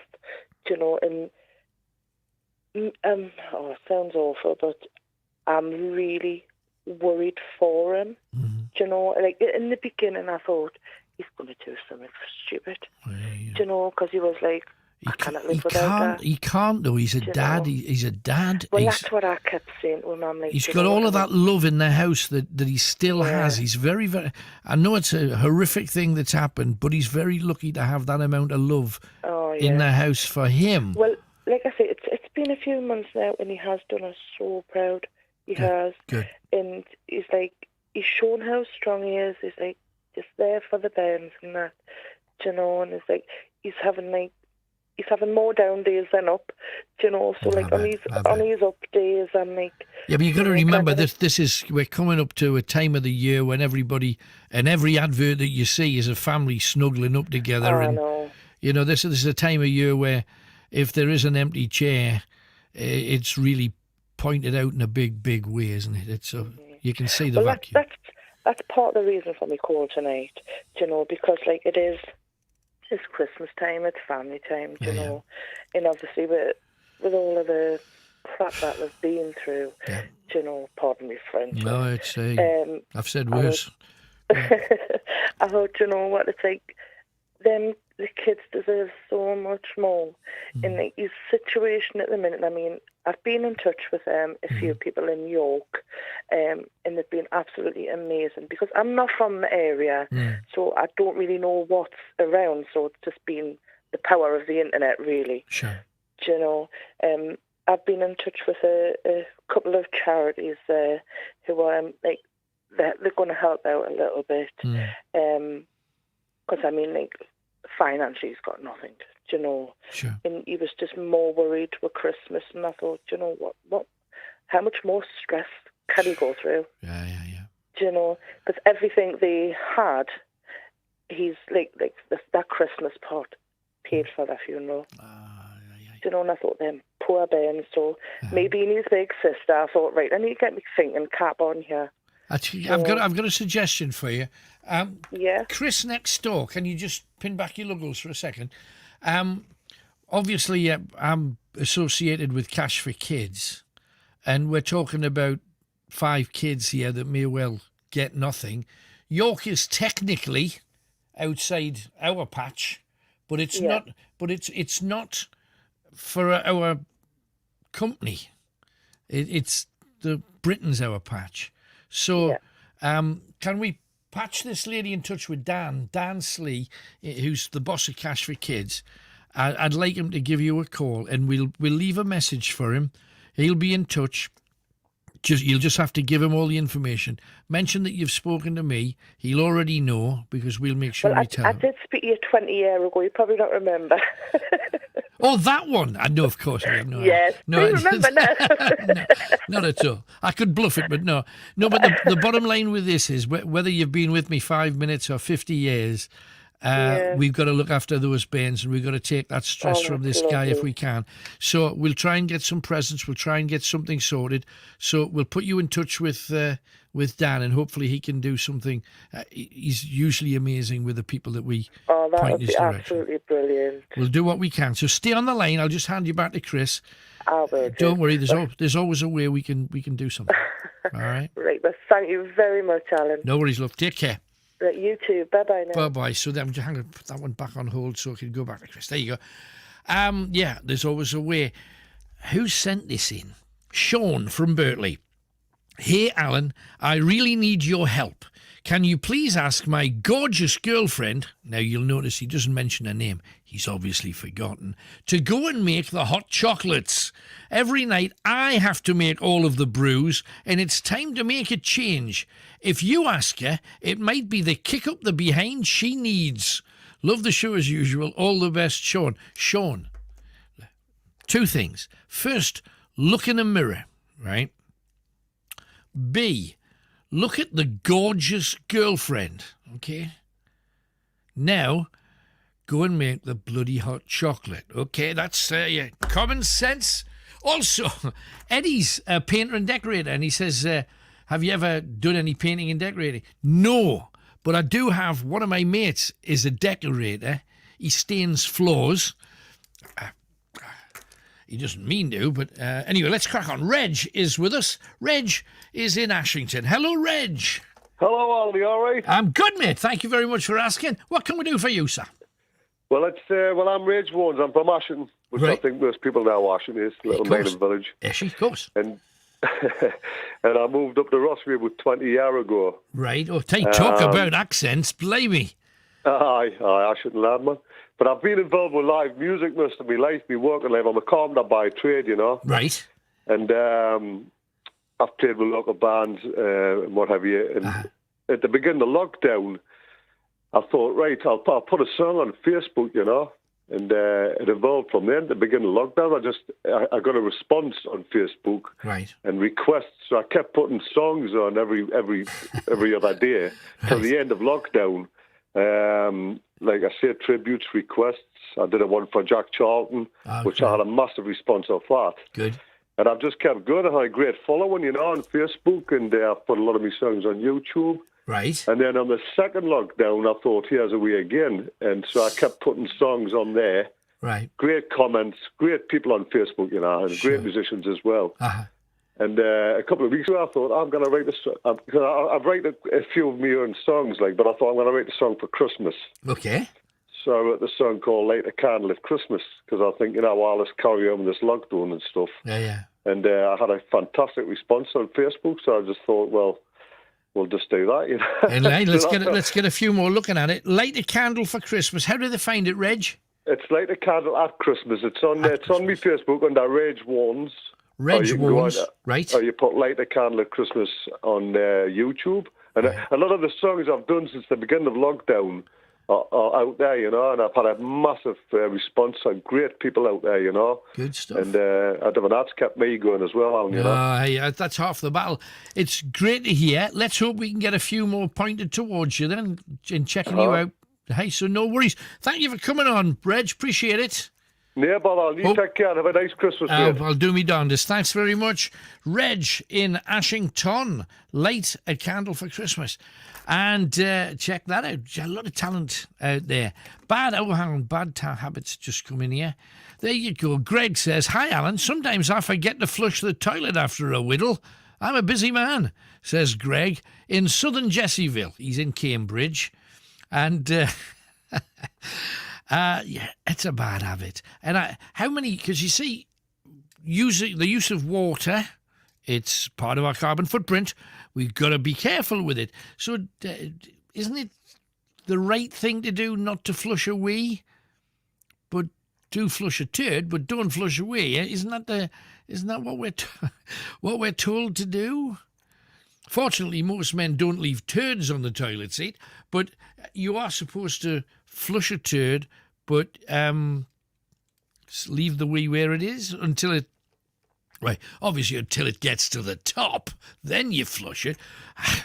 We're not animals. 0191 488 3188. And I think we have Darren, who is in Gateshead. Hello, Darren. Hello, mate. Hello. What can we do for you, Daz?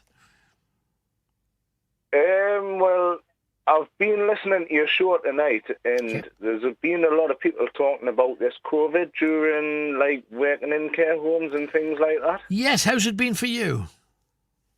Well, I'm actually a support worker, mate, and I work 12 hours a week, each day. Uh-huh.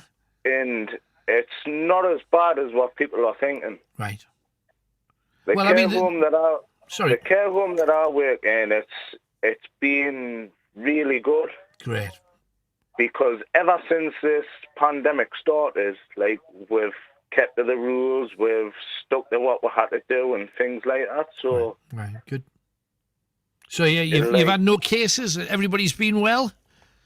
Well, we've had some cases, but it's not as bad as what people are making out. Right. Right. Well, you see, this is what we're hearing. You will remember yourself right at in the middle of the first wave, the government declared that there were tens of thousands of deaths in care homes, and we're going to have to add these to the total. Now, when that was said, I got a load of calls from people like yourself who work in northern care homes, and they're all saying, everybody here's all right. Oh, we had one bloke that had a cough. We kept him to himself for a few days. He's good as new again. But we haven't had people, falling ill and being carted off to hospital or anything. That's right, yeah. Everybody's fine. And that seems still to be the message. So where were these tens of thousands of people who died in care homes? Because, when they add the daily total of the dead, which is a sick damn thing to do at the best of times, and today let's talk about who died, they keep adding all of these people in who die in care homes. Where? Because it hasn't happened up here as far as I can tell. Didn't happen in your place, and presumably you might know other care homes. Are you aware of a care home up the road that's had been wiped out by it, or what? Well, I work in a place called Springwell, and it's called Lanchester Court Care Home. Right. And we've had very few cases. Good. It's been great. It's been great. You've done a great job, the whole lot of you then. Brilliant. They've put all the best things in place for it attached to, all the recommendations from the government and things like that. Right. And we've stuck to that, so we've had very many cases. Right. But you see, that flies totally against everything we hear on the news every night. But you see, I'd rather listen to people like you, because you're on the front line. They're not. They're just saying, because anybody can go onto a news program, and I know everybody seems to think, well, because it's the news, it must be true, which is a pale. Anybody can go on the news and say, there's been 744 deaths this week in Alnwick alone. Who's going to know? Well, that's right, but everything at the moment, whether it's been a heart attack, something related to diabetes, Alzheimer's, they're putting everything down to COVID, which is not right. Yeah, but how you see, the truth, maybe this is the reason why 90% of talk shows across Britain have been pulled, and they just don't want people to tell the truth. Exactly. That's the point I'm trying to get across, Alan. Well, you made it good and proper, man. Well done. It's not good for the people who are living around it, and it's not good for the people who are living inside of it. I hear you. But you see, once again, to me, right at the very beginning, when they said everybody in care homes, you should, if you're feeling poorly, don't bother calling the doctor, don't go to hospital, just keep yourself in, look after yourself for 12 to 14 days. To me, the people in care homes, including yours, they're important, necessary. They've paid a fortune over the years to get the care. Nobody should say you can't go to the doctor, you can't go to the hospital. If they're poorly, that's the best damn place for them. And no disrespect to you guys who can do a great job, but if they're severely ill with a life-threatening condition, they should be in hospital. Oh, yes. We need them things at hand at our request. Sure. No, absolutely. They've gone about it a real bad way. At the moment, we don't have those things at request. Yeah, I can hear you. I hear you. And it really upsets me, Alan, because we're out there doing a good job for them people who can't look after themselves. And when we try to make it better for them, we're not getting the support that we need. Nah, it doesn't surprise me, Darren. But well done to you, and love to the other people at the home. Thank you very much for coming on. Good to hear from you. Right, thanks very much, Alan. Strong words. Darren, he works in the care homes. It's not as bad as everybody's been saying. So where have all these care home deaths been then? Because nobody's called the show and said, this home alone in the northeast has had 23 people that have lost their lives. Never had that. And yet we were hearing, tens of thousands up and down the country, they're dropping like flies. No. And those that have died of something else get labelled as COVID. Is this just one huge hoax? And if it is, a sick one. Now, interesting. Do you remember reading Sean's email out about wanting a hot chocolate off his gorgeous girlfriend? His gorgeous girlfriend's just been in touch and says, "Hi, Alan, this is Julie." You see, just to remind Sean what her name is, this is Julie, Sean's girlfriend. I just want to say thank you. I'm a full-time care worker and I've worked nearly every day through COVID while Sean has had a nice 7 months off. Smiley face. I deserve a hot chocolate on a night. Absolutely. And a biscuit and 2 slices of toast lavished with Lurpak. Get cracking, Sean. 0191 488 3188. Piece of music. Let's talk to a star about a hot place. Don't know about you. Talk about bad habits. One of my bad habits has always been I'm kind of prone and engineered to work 16 hours a day, then sleep, then get up and do 16 more hours, then sleep, then get up. I've had that for as long as I can remember, going way, way, way back. So getting to relax anywhere is a problem. And Chris Rea, on our holiday, noticed something very similar. We found this brochure and it looked really fantastic and it looked really posh, and it is the only thing that I do, inverted commas, waste money on. I don't live like a rock star because I've never been one. I don't like wasting money. It frightens me. Yeah. And a lot of people call me Corner Shop Chris because they say I'm mean, you know. But the one thing I do lash, if I, you know, is family holidays because I Right. love them. Yeah, me and too. this holiday looked fantastic. It was the first year. It was called Parakeet.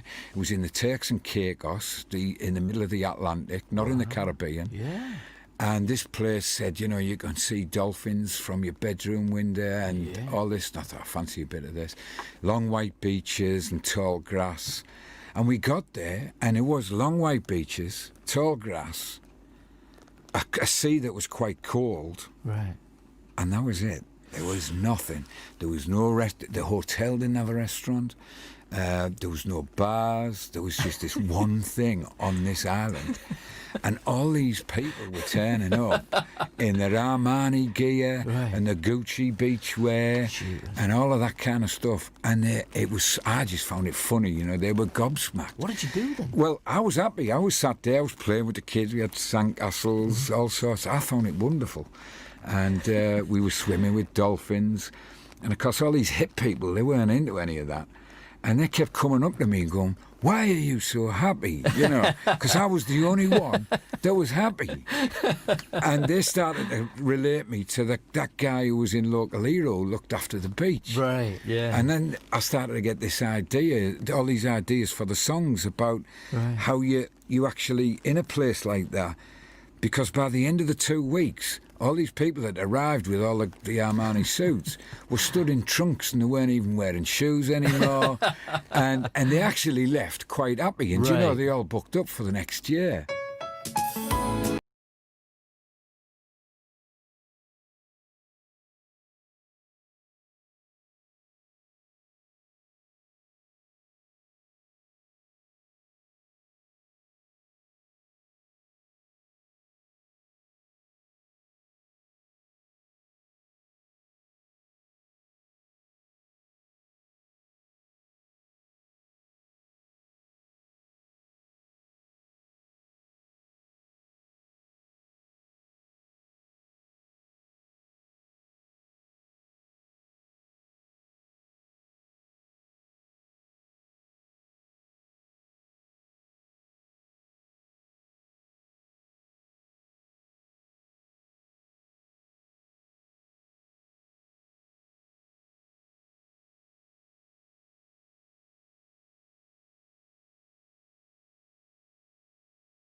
Chris Rea driving home for Christmas.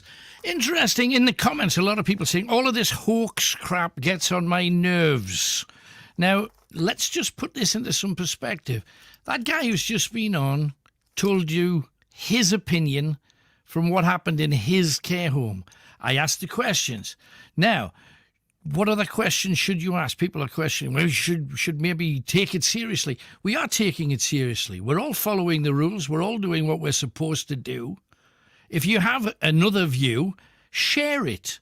If people want to come on here and tell me their truth, that's what you're going to get. You might not want to hear it, but it's their truth. Let's hear your truth if you've got a story to tell, instead of just bitching behind the scenes. That's the honest way to do it. Tell me your view. How have you suffered at the hands of this damn thing? 0191 488 3188. We're back after this.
09191 488 3188. This is Night Owls. Greatest hits radio.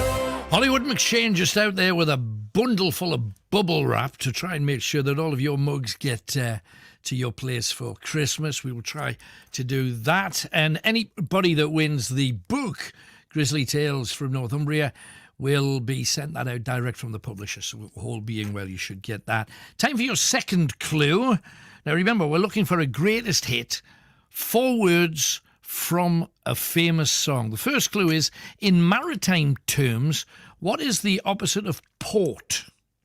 Second clue, what performers take after a live performance? They usually take a what? Okay, 2 clues down, 2 more clues to come. You'll have them very, very soon indeed. Also, Jane has been on, sending a message in our comments page on Facebook. She said, I work in a hospital and I'm frontline too. I've seen dead bodies, ventilated patients, and had to deep clean their rooms, toilets, and lifts. Well, I hear you, and it's horrible. It's terrible. And we've mentioned the fact that people have been dying of a whole range of things, and yet a lot of people have claimed that it's being put down on death certificates as other things. COVID, when it was COPD, or like the lady who got sepsis, she was put down as COVID. You heard the lady on the show. You say that we don't know what a coroner puts on a death certificate. Well, the family do. And you might not like it. This is what I was saying about the division, and it's the worst thing. Also, somebody had a go at me having a go. I'm always going to have a go to defend people having an opinion, so don't ever expect me to back down on that sucker, because it won't happen. But it's the division that's the problem. We were divided over Brexit, and it's still a pig's breakfast. We are divided over COVID, when we've just got to look after one another, look after those most at threat, and try and keep as safe as we can. I'd be saying that whether there was no COVID, but there is COVID, and there's 1,000 other things that could kill you out there. But we've got to stay united with it, and we've got to understand that other people will have a different point of view. You don't have to agree. Sometimes I'll say things just to stir the pot. So do you on Facebook every week. That's how it is, and that's why it works, because we have a place here, and it's a sacred place. It's one of the few places left where people can actually, like Jane, you just wrote that. I just read it exactly as you put. Didn't change a word, exactly as you put it, because it's your opinion, and it's a sacred thing. Now, freedoms have been killed here. Some people say, quite rightly. Other people say, whoa, I don't understand that. But those two people that have totally polar views to one another, you've got to stay together. Otherwise, we won't get through it as well as we need to. It's common sense. But opinions and the freedom of speech that seems to be being strangled here, you've got to be very, very worried about that, because that is a dangerous thing. Let's move on. Oh, incidentally, Tracy says, back to COVID. No nativity this year because the 3 wise men face a travel ban. The shepherds have been furloughed. The innkeeper is shut down under Tier 3 and had a slump in bookings. And Santa won't be working, as he would be breaking the rule of 6 with Dasher, Dancer, Prancer, Vixen, Donner, Blitzen. And as for Rudolph with a red nose, he should be isolating and getting a test. Anyway, let's crack on. Caitlin is also in Ashington. Hello, Caitlin. Hiya. Hello, darling. What are you talking about tonight? Toilet terrors. Yeah, tell me more. Right, this happened at my goddaughter's 5th birthday party, and I've never lived it down since. How old was she? 5th? She had just turned 5, 5, yeah. gotcha, okay. Right, my friend had just moved into her granddad's old house, and she's got 2 bathrooms. Right. The downstairs one, I thought, nah, that's not safe. A kid could walk in. I'll go upstairs. Right. What she didn't tell us was that the door doesn't open from the inside. Right. So, obviously, I'll shut the door because I'm at a kid's birthday party. You don't want them walking in when you're having a pee or anything. No, definitely not. my phone was downstairs, so my method of getting free was I had to stand at the window and wait for someone to leave the house. So you had to shout down out the window and say, "Excuse me, I'm trapped in the toilet. Could you come to the door?" It was my friend's dad that left as well, and he's a stereotypical Italian man. He's loud. He shouts, and all I heard from downstairs was, "Caitlin's stuck in the toilet." I went, "Could you say it any louder?" 4 of them. I think it was my friend's dad, my friend, and another couple of our friends. They all came upstairs and opened the door from the outside. Why did it take 4 of them? Or did they think you were literally glued to the toilet seat or something? No, they literally just came upstairs to open the door and laugh. How come, though, that there's not... Because most we like our privacy. You get a lock on the inside, then you open the lock and you get out. How come that doesn't work? What's happened? Dodgy doorknob. Dodgy... There's been many a story of a dodgy knob on this show, I'll tell you. But that's not fun, though. That blimey. No, especially not when my goddaughter came running up the stairs as well, and she just looked at us, did a head tilt, and went, "Auntie Caitlin." I was like, "What's this gunning?" She went, "You didn't turn the knob right." And then she ran out into the garden and told all her friends. Me auntie... That's brilliant. Great story. Anything else while you're on then, Caitlin? Thank you for that. That's no, great. I've tested the bathroom door since as well, and it still hasn't been fixed because I got stuck again recently. You see, I've been to people's houses, and some of them say, "Oh, we don't have a lock on the toilet door just in case, in case somebody gets ill there or whatever." You're thinking, you've got to sit on the loo with your leg out. In case somebody tries to come in with it. I know, that's just ridiculous. You've got to have a lock on there. Got to and a knob, a workable knob. That's it, absolutely. Thank you for coming on, Caitlin. Great story. It's all right. Bye. Take care, bye-bye. So there you go. Always have a workable knob. Yeah, it's an integral part of life there, right there.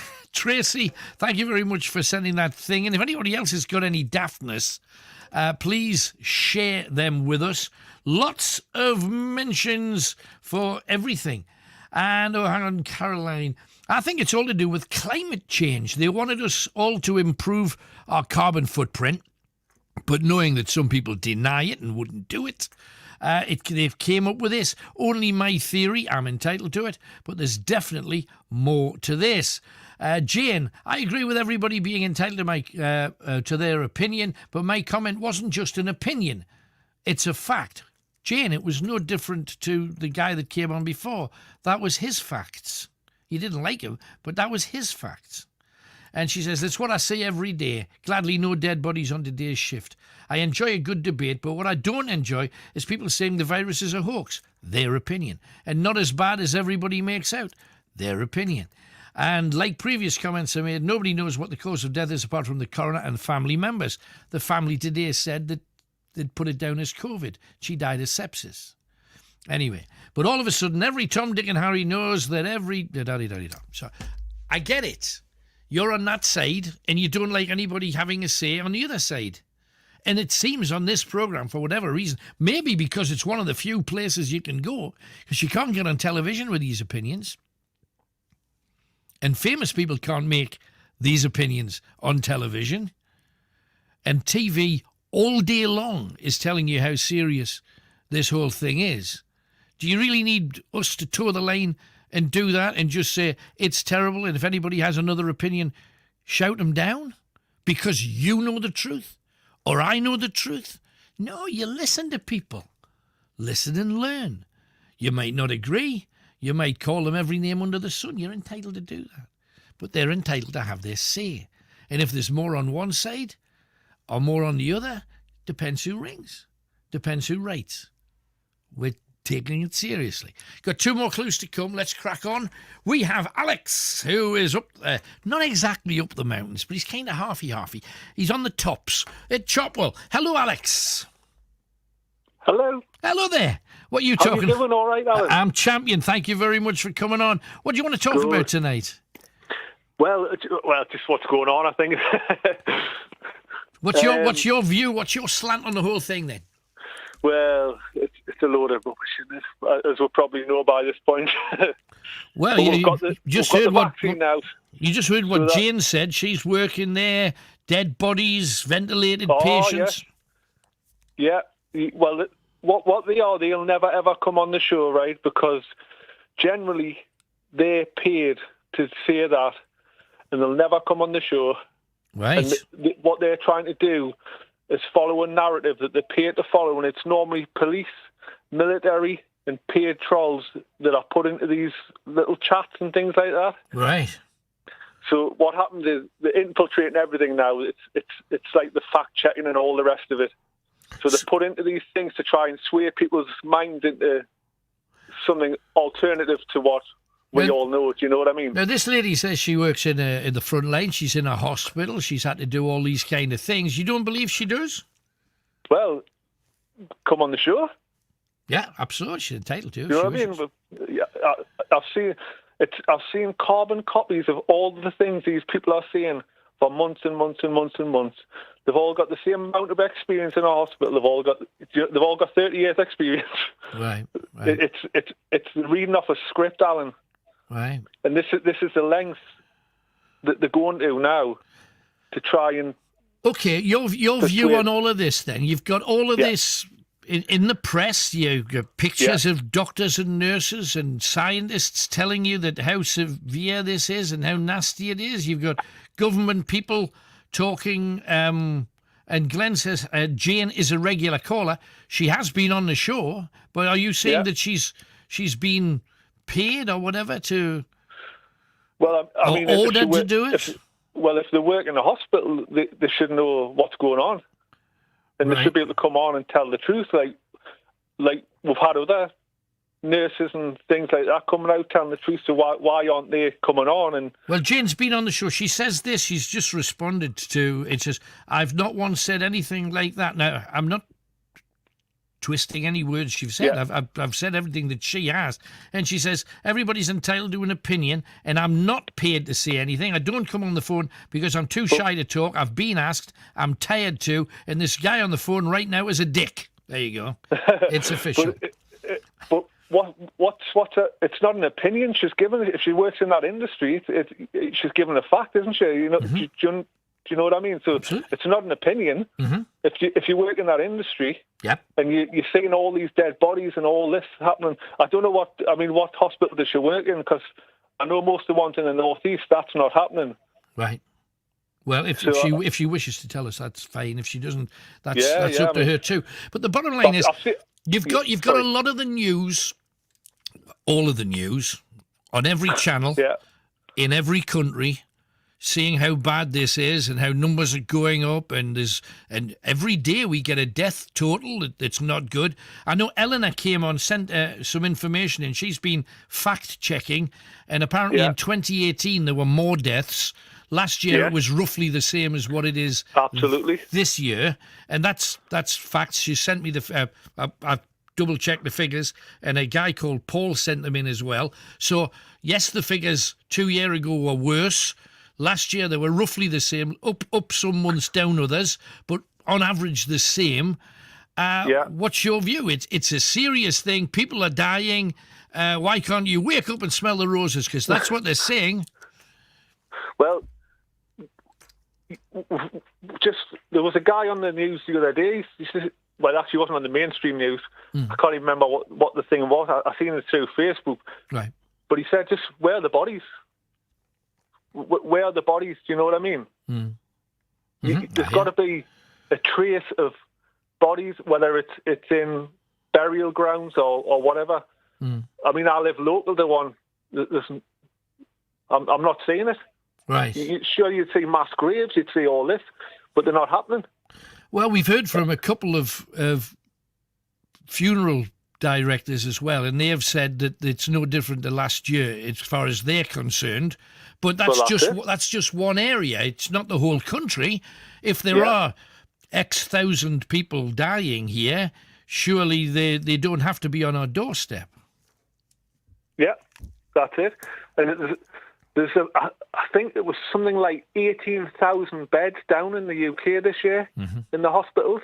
because obviously they've had to socially distance them, if you like, and space them out. Right. And there's obviously not a lot of people are going into hospital at the minute. Right. So they're down on the amount of things, but why wasn't that lady mentioning that? Well, I mean, she's mentioning what's happened on her watch, so to speak. And if those kind of things are happening to anybody, and whether it's COVID or whatever the hell it is, it's horrible, and we can't wish it on anybody, and we want people to survive, and we want to be able to do.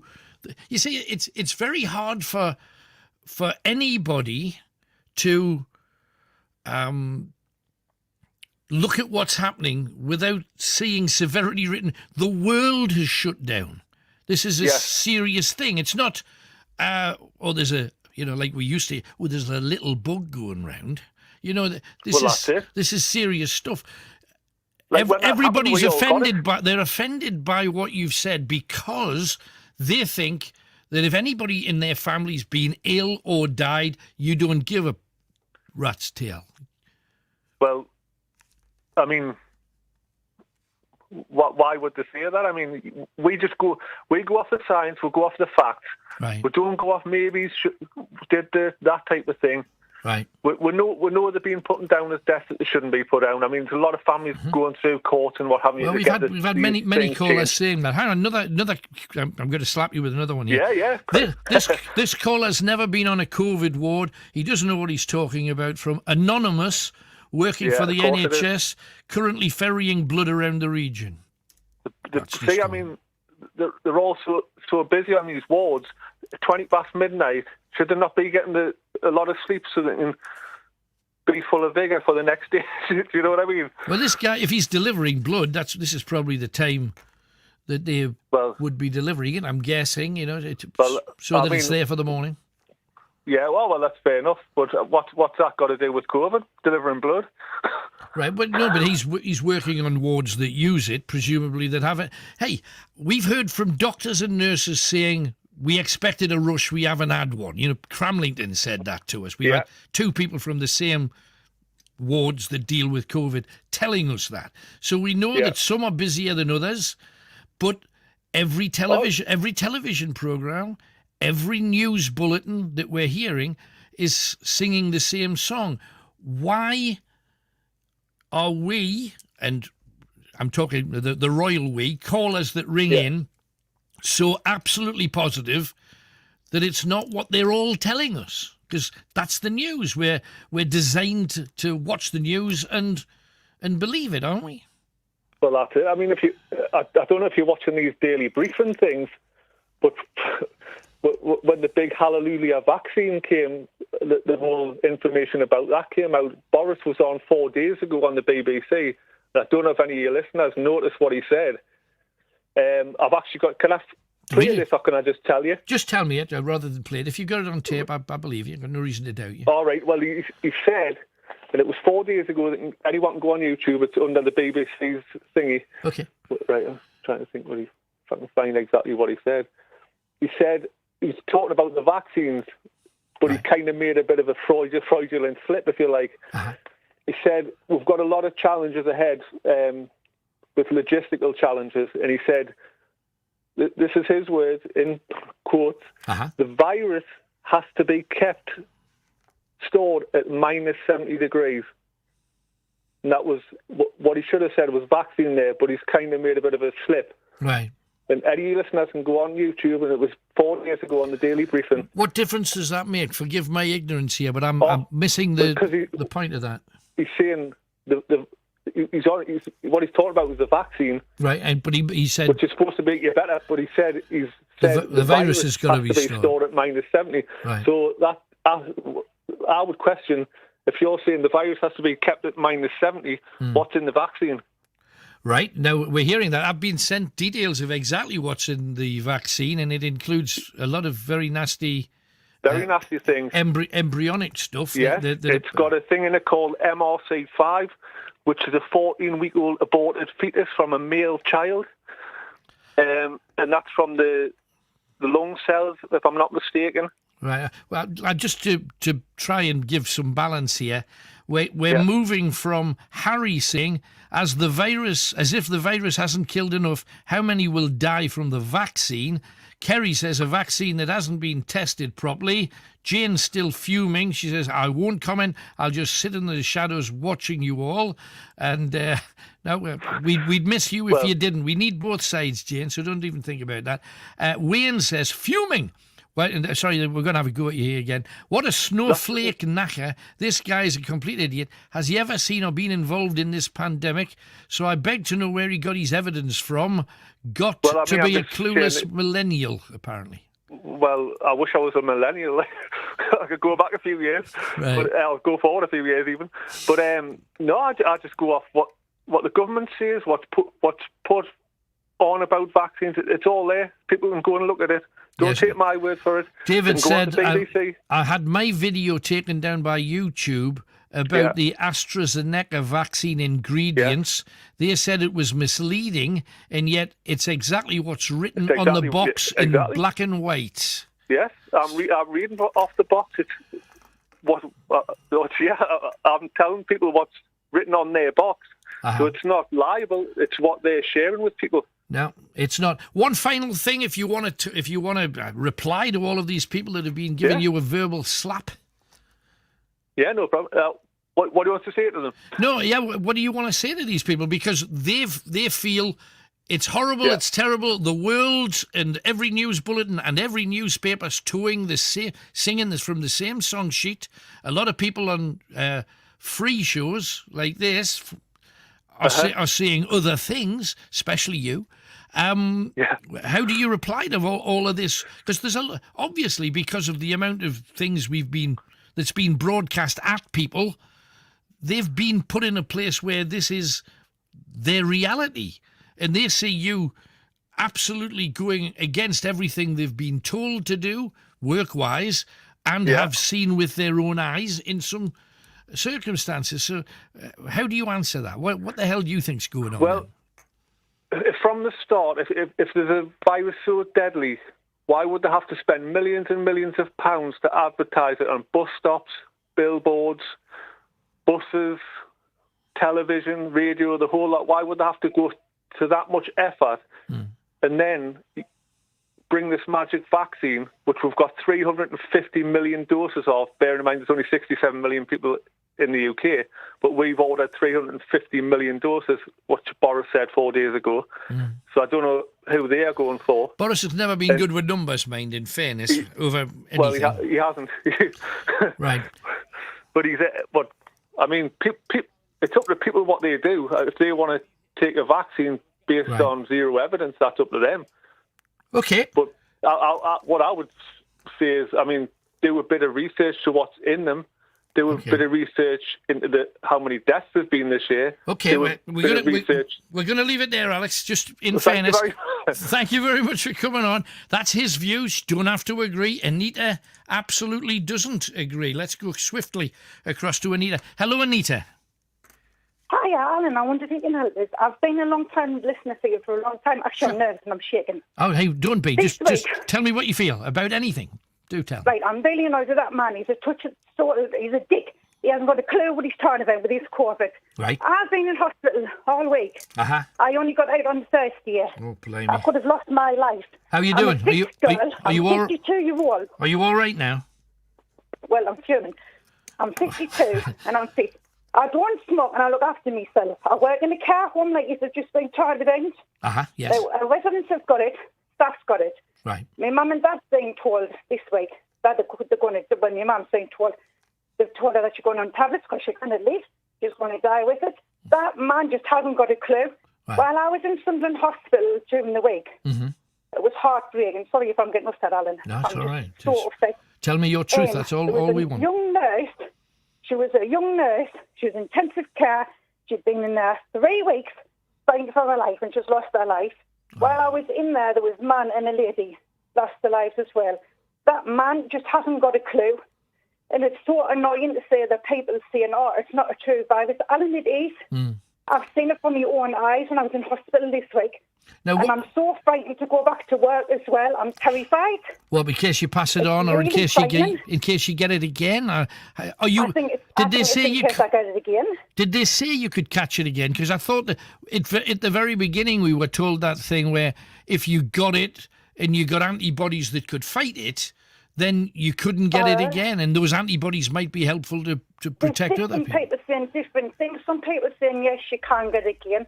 Other people are saying like you can't get it again. Sure. But I mean, the poor nurses and the doctors is round the clock 24/7 in our hospitals trying to save our lives, and yet they're even losing their lives. It's just shocking what's going on. People just haven't got any idea on what's going on outside. You know when they think, it's like the flu, and it's not. But you see, the problem is it kind of is, because we're told by doctors, even though every day on the news we're told so many people have died of COVID, what you die of apparently isn't COVID, it's the other things that can't be fought while COVID's eating away at your immune system. So you'll die of flu, or you'll die of pneumonia, or you'll die of any of the related health issues that you might get. So you've been through the mill, absolutely, and you've seen an awful lot of misery, it seems, there. This is where it's divided. If the virus hasn't touched you, your family, or anybody that you know, and that's the majority of people, it seems, but you've seen it for yourself. Those two sides are never going to see eye to eye, ever. No. Because they've not experienced any of the negative, and they just hear stories. Well, this is kind of what people have said about seeing ghosts for years. If you've never seen a ghost before, you're never going to believe it. You know, but in this case, there's real misery and families being hurt and destroyed and all the rest of it. I mean, when I was took in hospital last Sunday, because I couldn't breathe properly, right, and my sats dropped that low, I even said to the paramedics, is I going to leave? Is I going to come home and see my son and see my husband? Yeah. And he said, Anita, we don't know that much about the virus. It's up to you and your body. And I was like, right. Three times just came for us to go on ICU, and I was like, oh my God. And I was facing them, what's happening? They were telling us to lie on my stomach, which was making it easier for my lungs to breathe. Right. And I was thinking, my God, is I going to get home and see my husband? Is I going to get home and see my son? Did you get anybody, was anybody given permission to go and see you, or did you have to do it on telephone pictures? No, I was on my own. Oh, my goodness. I was even on my own. Even the doctor says to us last Sunday night, I went, what's going to happen? He says, you need to make a decision now in case you need when I see you. And he says, and we'll put it on your care plan. He says, so that we can phone your husband and let him know what's going on. I'm telling you, Alan, I've never, ever, I've been through some things in my life, but I've never, ever been through so much scary things this week. But you see, what I was saying before was, you know, the lady said that talking before about how people who are terminally ill have been not able to see their families. That's heinous, you know, with masks and with even if you've got to go in there, you know, dressed up with the gloves and the mask and all the business, you should be allowed to go in and see your relatives when they're poorly and you don't know the result. I know. There's no, but you're going on your own, and on the ward you don't know anybody. There's poor nurses running all over the place, trying their best to help themselves, and the doctors is running around trying to help the patients. Yeah. People just haven't got no idea. No, and you're on your own thinking, oh my God, is I going to go home and see my family? Is I going to see my husband? Is I going to see my children? You just haven't got a clue. And even when I was asking the doctors, they were saying, Anita, we don't know. It's you and your body, how you're going to react towards this virus. Yeah, but you're back now. Presumably you've got to self-isolate then for a period since you got out. They told us I've got to be careful. It says just stay at home, still be careful. And apparently it's going to take between 3 and 6 weeks for us to get back up on my feet. And I mean, I'm pretty fit. I like the gym and everything. I look after myself. Good lass. And it's honestly, Alan, it's just wiped me off my feet. But maybe it's really, that... I've never been so frightened. Maybe with all of that, doing that, you know, going the extra yard has been enough to get you pulled through, though. That might well have been it. Yeah, that's what the doctor said. He says you're fit. and you don't smoke or anything, he says, so you'll get through it. But I mean, they can't give you 100%. No. I was keep saying to him over and over again, is I going home to see my family? And he kept on saying, and he went, I can't say it. He went, it's your body and the way you react towards the virus. But until you're in actually hospital and you're in them wards and you see what's going on, that's when people's going to realise what it's like out there. Yeah, somebody's just, people had a pop at the guy that was on before, including yourself. You certainly didn't agree with him. There's a couple of people saying, if it was a pandemic, then every family in the country would know somebody that was being affected. How come loads of people don't know anybody that's been affected? That's the question coming in. What do you? That's what everybody's been saying. But it is happening now there, Alan. Honestly, Sure. It really is. I've got no reason to doubt you at all, Anita, none whatsoever. I just want you to get well and get strong and look after the family and try and make as much out of the season as you possibly can. You're out, you're feeling better, you're getting stronger. Keep getting stronger, lass. Do you hear me? It's the nurses as well. A lot of people need to realise what them poor nurses and doctors is going through. I hear you. You've got people wanting to down without any masks on. When I've seen things on Facebook tonight, I was really upset. I was saying, but I've been in hospital all week fighting for my life. And the poor nurses and doctors is running all over, and yet they don't understand how bad it is. They're still not wearing the mask. Right. It's just so sad to think that the nurses and doctors is dying as well. Right, okay. Anita, awful, it really is. Anita, please get well, stay strong, and have as good a Christmas as you can, darling. I hope you're up and at 'em soon, back in that gym doing your thing. Good luck to you, darling. Thanks for coming on. Thank you, Ellen. Thanks. Bless you, darling. Bye-bye. Hey, rough stuff. And again, a bit of a verbal arm wrestle. So I think we're in the mood for something Christmassy, just to bring the mood back just a tad. This is old, but it is gold, and it is absolutely a Christmas hit.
This is real life conversation with the voice of the North. This is Night Owls with Alan Robson.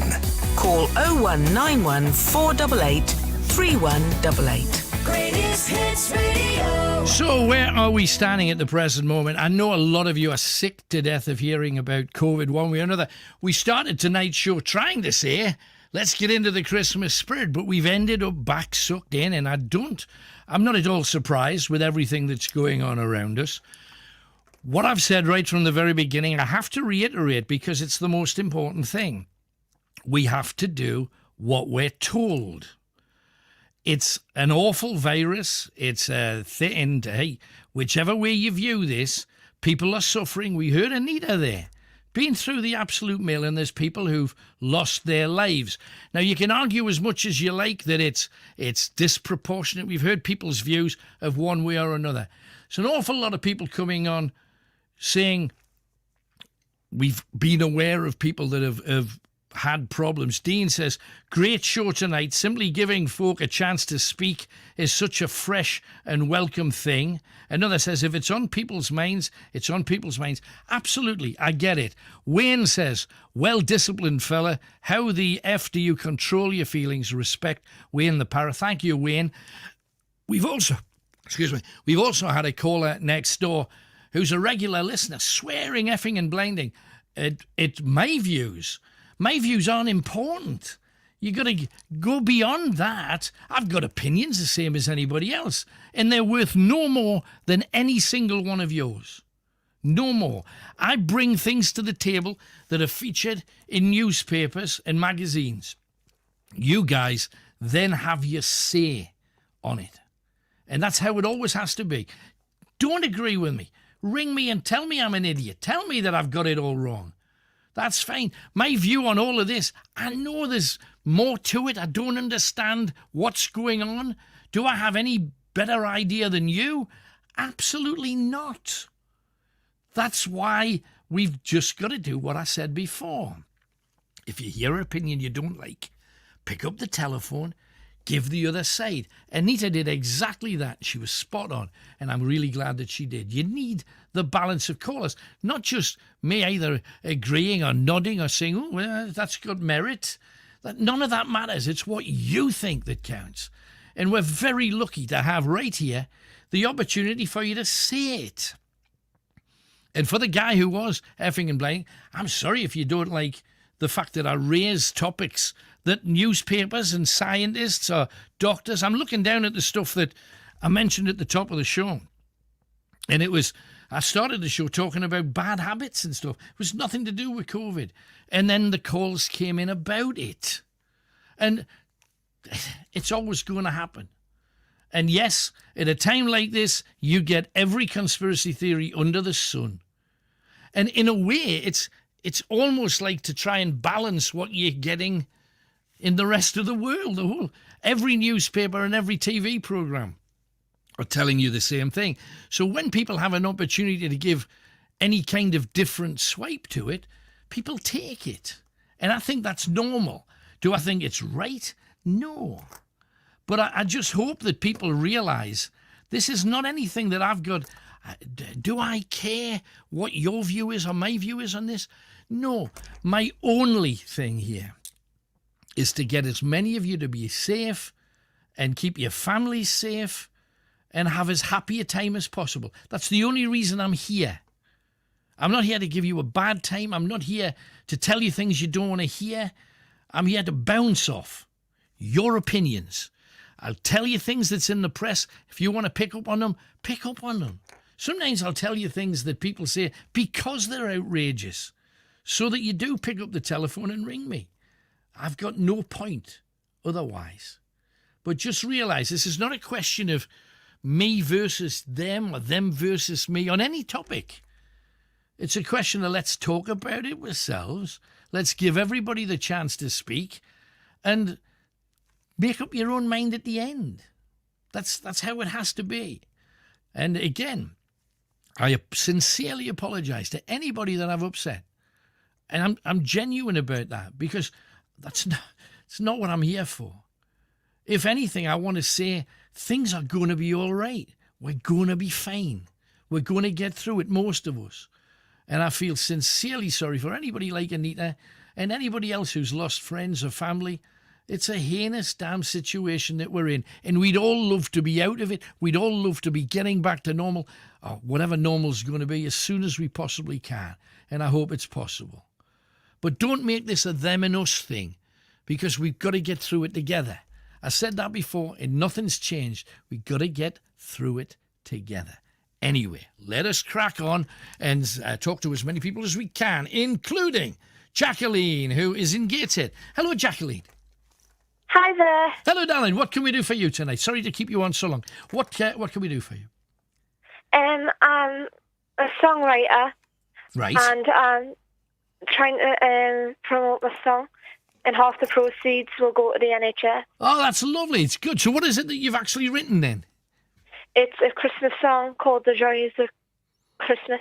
Right. And where can people get a chance to have a listen to this then, Jack? They can watch it on my YouTube channel, and they can also get on iTunes and Spotify. So what's the and name of... Amazon Music. Well, we just know you as Jacqueline, so give us the full name so we can find you.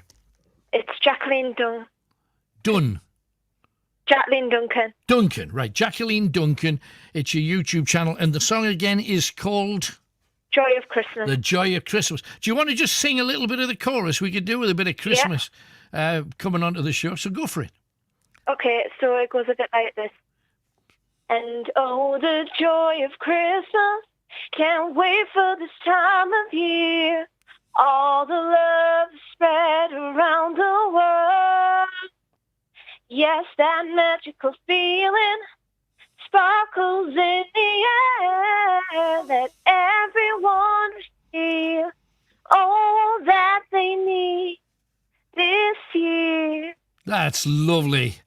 We could do with a lot more love. That's what we need. Thank you very much for coming on. I hope you get a few hits, Jacqueline. Thanks for calling. Thank you. Take care. Jacqueline Duncan, if you want to check that out.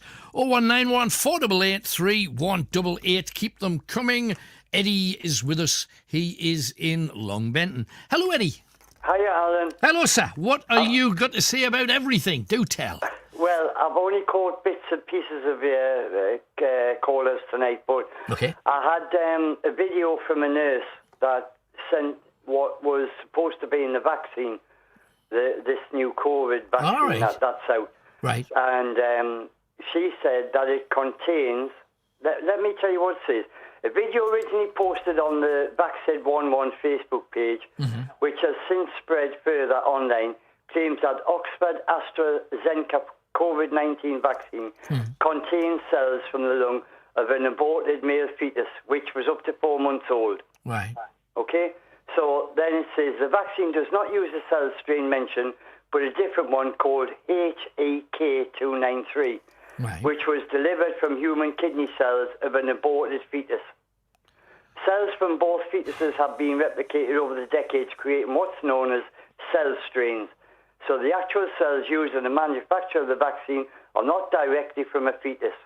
While human-derived cells are used to manufacture the vaccine, they are filtered out before it reaches the actual final product. Right.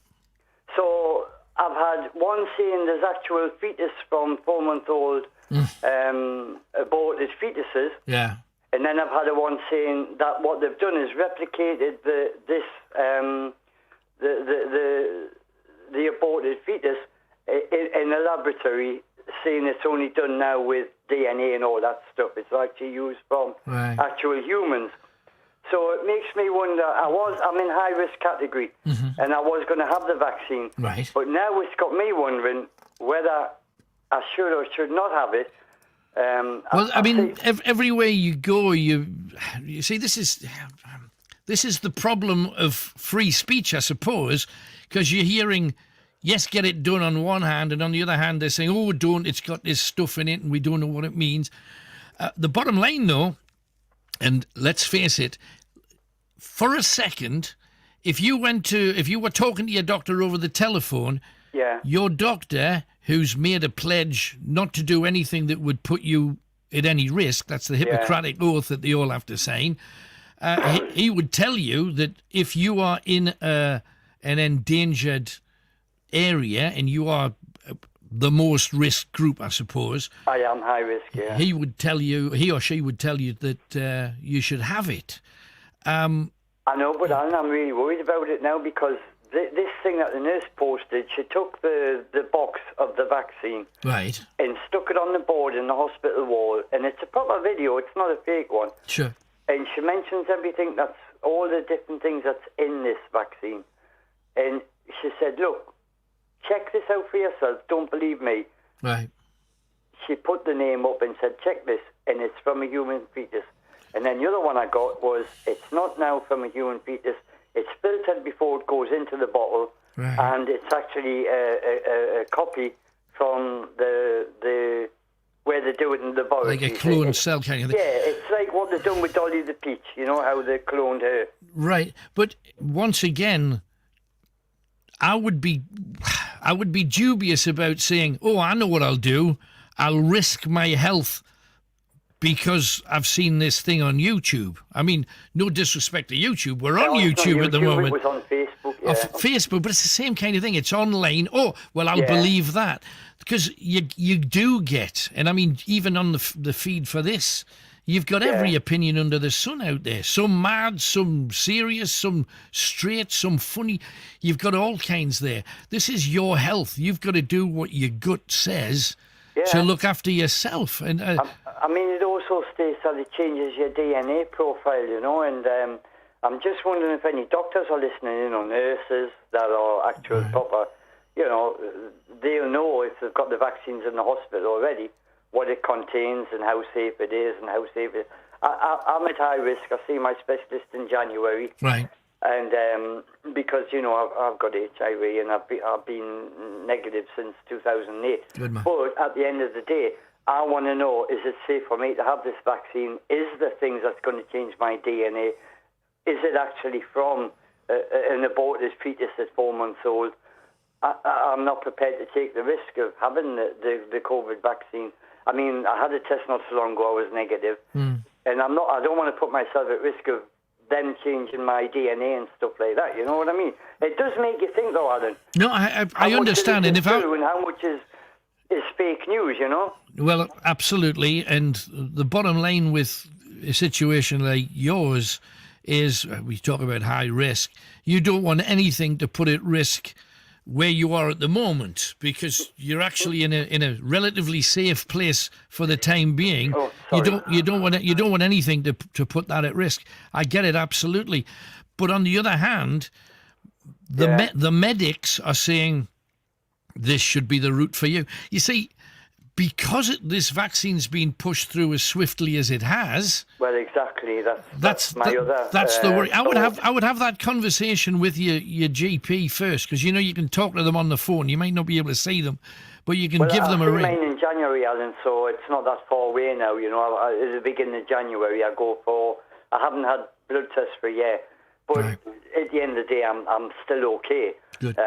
But now that things are starting to move again, I'm going in for a spine operation soon, so I've got to have a COVID test and isolate for 2 weeks and then go in for the spine operation. Right. But I know I haven't got COVID because I keep myself away from everybody and I do everything properly. Right, sure. You know? Yeah. But I'm just worried about this vaccine. I was prepared to go in hospital and have it for the spine operation. And then when I saw this tonight, when the nurse sent it to us, and I mean, I know the people that send it to us are not fake people, you know? Right. And it just makes me wonder, is it real? Or are they speaking the truth and the government's hiding something? Or you know, is it possibly that they are actually copying the aborted fetus in the laboratories and it's not actually an aborted fetus? And why are they saying that it's removed from the vaccine before it goes to, you know, when it's ready to be used? Yeah, when it goes to production. Why are they saying this part of that vaccine is removed? I mean, if they're saying that, that makes me wonder. Now, I hear that, and you're not the first person, especially the first person who's in that danger zone, so to speak, who are asking the question, because if it's been tested in such a short space of time, it may well be suitable for the vast majority of people, but it might not be suitable for you, which is why I would suggest you talk to a specialist either at the hospital or talk to a GP, because you need to have their information before you move on, because the vaccine, maybe in general terms, is going to be advantageous to the vast majority of people and not put their lives at risk. But because of your special situation, you just need to get a bit more information before you take the leap of faith. Yeah, I would do that if I was in your It's so confusing. I mean, I know I've heard the arguments tonight, and people are getting really heated over it. Yeah. And to me, I know COVID's real because I had it in December. Right. And the doctor rang us up and said, Ed, before they knew about it in March, he said, Ed, I think you've had COVID. Because I had such a really bad health problem. And I couldn't breathe, I was sweating, blah, blah, blah. And it lasted for a few weeks. And they thought it was a bad flu at the time. But it wasn't. It was COVID. So I know how it feels to have COVID. And yeah, of course it's a real disease. All these people are saying it's fake. No, it's not. My sister had it, and she lives in Portsmouth, and she's a care nurse in the care home. Right. And she had it. Sure. So it's not a fake disease. It's not something the government's making up or anything else. It is an actual disease, and it's something we've got to get rid of. Right. But at the end of the day, I still wonder about having these injections. You're right. You're right too. We're talking about something that's life or death here. So you don't take anything like that lightly. No, I don't. I put it down to something similar to the Black Plague. It's got to be quarantined. It's got to be sorted out. Right. We've got to find a vaccine for it. I understand they're trying hard with the vaccines, sure, but people need to know what's in the vaccines. That's the thing. Sure, but in your case, you also need to know whether it would have any bearing on the stuff you're already taking to keep you in the place where you are. Well, apparently they tested it on Africans with HIV, and it had no adverse effects. Because I run an HIV group in Africa, so I help them out. And apparently they've tested it on Africans and HIV, and it had no adverse effects. That it worked. So yeah, but it's only been tested since March. So exactly. It's a short space of time, isn't it? Well, no, you got to start somewhere. With these kind of things. But once again, have a word with the people who know more about HIV than I certainly do, because I want to make sure that you've got all the information so you can make the right decision for yourself. Yeah. All right. Okay, and I just thought I'd put it out there for people to check the information online. They're welcome to check it. And absolutely glad you did. Thank you for coming on. Thanks, Alan. Take care. Bye-bye. Quick break, and we are back. Eddie there in Long Benton. You can understand why he's worried. We're off to Kerry in concert. Don't forget, you can't talk about other things other than COVID, and I know it's been heated and it's been a scrap to the left and to the right. Hey, that's what we're here for. 0191 488 3188. It's the Night Owls. Let's do it.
Night Owls with Alan Robson. What are we talking about next? You make the call. 0191 488 3188. Greatest Hits Radio. Okay, we have a third clue coming your way now. Let's see if you are getting any nearer finding out the name of this greatest hit. Clue number 1. In maritime terms, what is opposite port? Okay, that's your first clue. In maritime terms, what is opposite port? Second clue, what performers take after a live performance? They would take a what? Okay, 2 clues down. The third clue, a greatest hit. You spin me right round, baby, right round, like a record, baby. You spin me right round was a hit for what and alive? Something and alive. What was the name of the band who had a hit with You Spin Me Right Round? Something and alive. We want that something. That's the third word from a greatest hit, and you've got to identify it. Also, do not forget, on Greatest Hits Radio in general, we've got the cash register, the countdown to Christmas, and make sure that you try and get on there. Maybe make yourself a little bit of cash.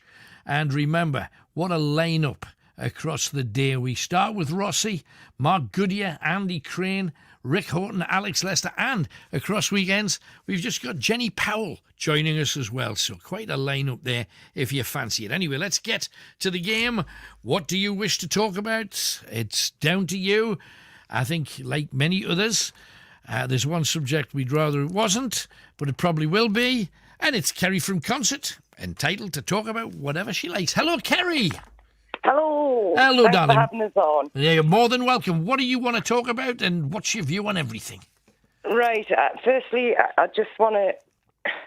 I think people need to calm down over this COVID.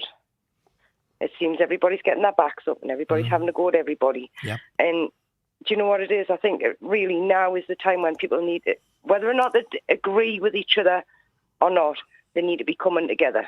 I absolutely 100% agree with you, lass. Because all this divide, you know, this one believes that one believes that. We all believe different things. Mm-hmm.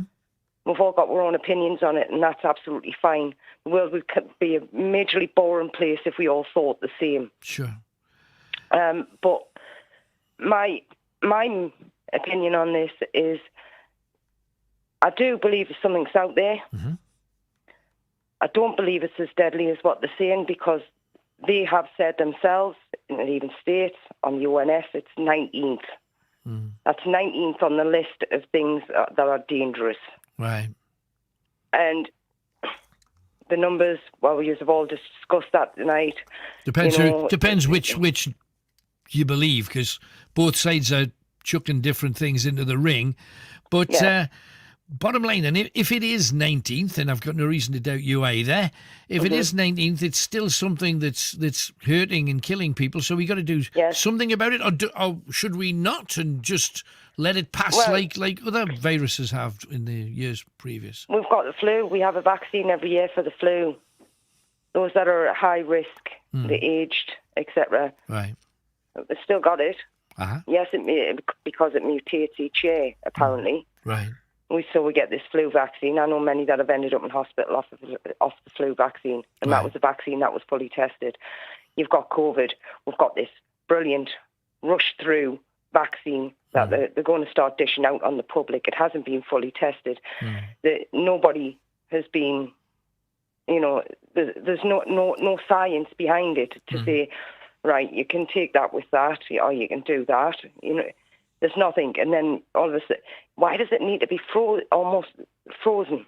I mean, if it can't be kept at a standard temperature, do they warm it up before they put it into your vein, or do they just freeze your veins while they're injecting you with it? Right. These are my concerns, you know. And then why are they bringing it out but only giving it to our old people? Well, but if they're the most at risk, surely they should be the first to get the defence in case the virus should head in their direction. Well, yes, if it was a vaccine that was fully tested. Right. Why are we giving it to those first? I mean, I actually had a debate the other night, which was very saddening, with some people that actually said, well, yeah, let them have it first. If they die, then they're not needed anymore. They've done their bit. I'm sorry, but I found that very... Yeah. I'm not using my words for it, but you know how that's not fair. Long before COVID, mind, there were stories going... And hey, this is Night Owls. There's always stories going round. Oh, the stories. But even before COVID, years before COVID, we had people saying doctors now are giving precedence to younger people for operations. They're putting off operations for older people because they've lived a long time, and I hate to say this because it sickens me, but the phrase they used was they're no longer putting in, they're just taking out of society's pocket. Well, these people are the ones that have been putting it in for the last 50, 60 years. We wouldn't have what we've got today, and I'm speaking for my generation. We wouldn't have it. We wouldn't have 95% of what we've got today if it wasn't for those. So why should they be on the firing line first? Absolutely. But you see, you view it as the firing line. The rest of society, politicians, newspapers, blah, blah, blah,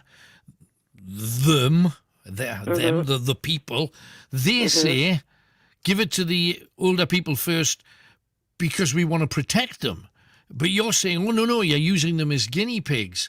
Well, what's the truth, or is it a bit of both?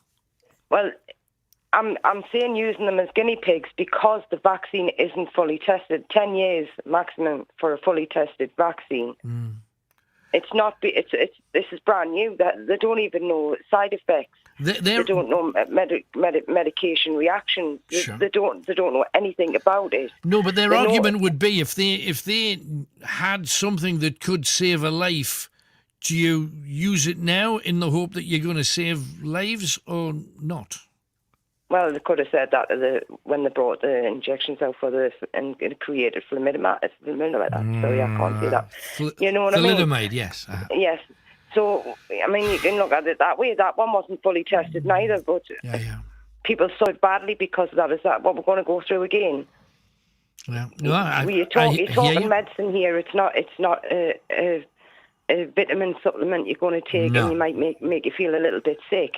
Yeah, okay, so let's get to this. We've heard rumours, and it was said earlier that the National Health Service people would have to have the vaccine whether they want it or not. And the vast majority of the study that they took, I don't know how many people they featured, but 78% didn't want it, 11% volunteered, the rest didn't know, the other 10 or so percent. Should we all be forced to have it? No. And will you be having it? No. Right. I want to know what's in it. I want to know what for the extensive tests. I want to know it all before anything comes near me. Right. And the rumours are those that refuse to have it will suffer because of, and they'll have things stopped. You won't be able to travel. Benefits might be affected. You won't be able to go shopping like you normally would, and you wouldn't be able to visit. You wouldn't be able to socially mingle. So in other words, you've got to have it, otherwise you're a social outcast. Basically, yes. And I mean, who's playing God here, like? Who dictates? I mean, yes, we're talking about something that to a lot of people is real and it's there. Yeah, absolutely. And I totally empathise with their view, but if they could just take a minute and just look at the science, just the science, the things that are published, that's there for people to read, just read it and then re-question it.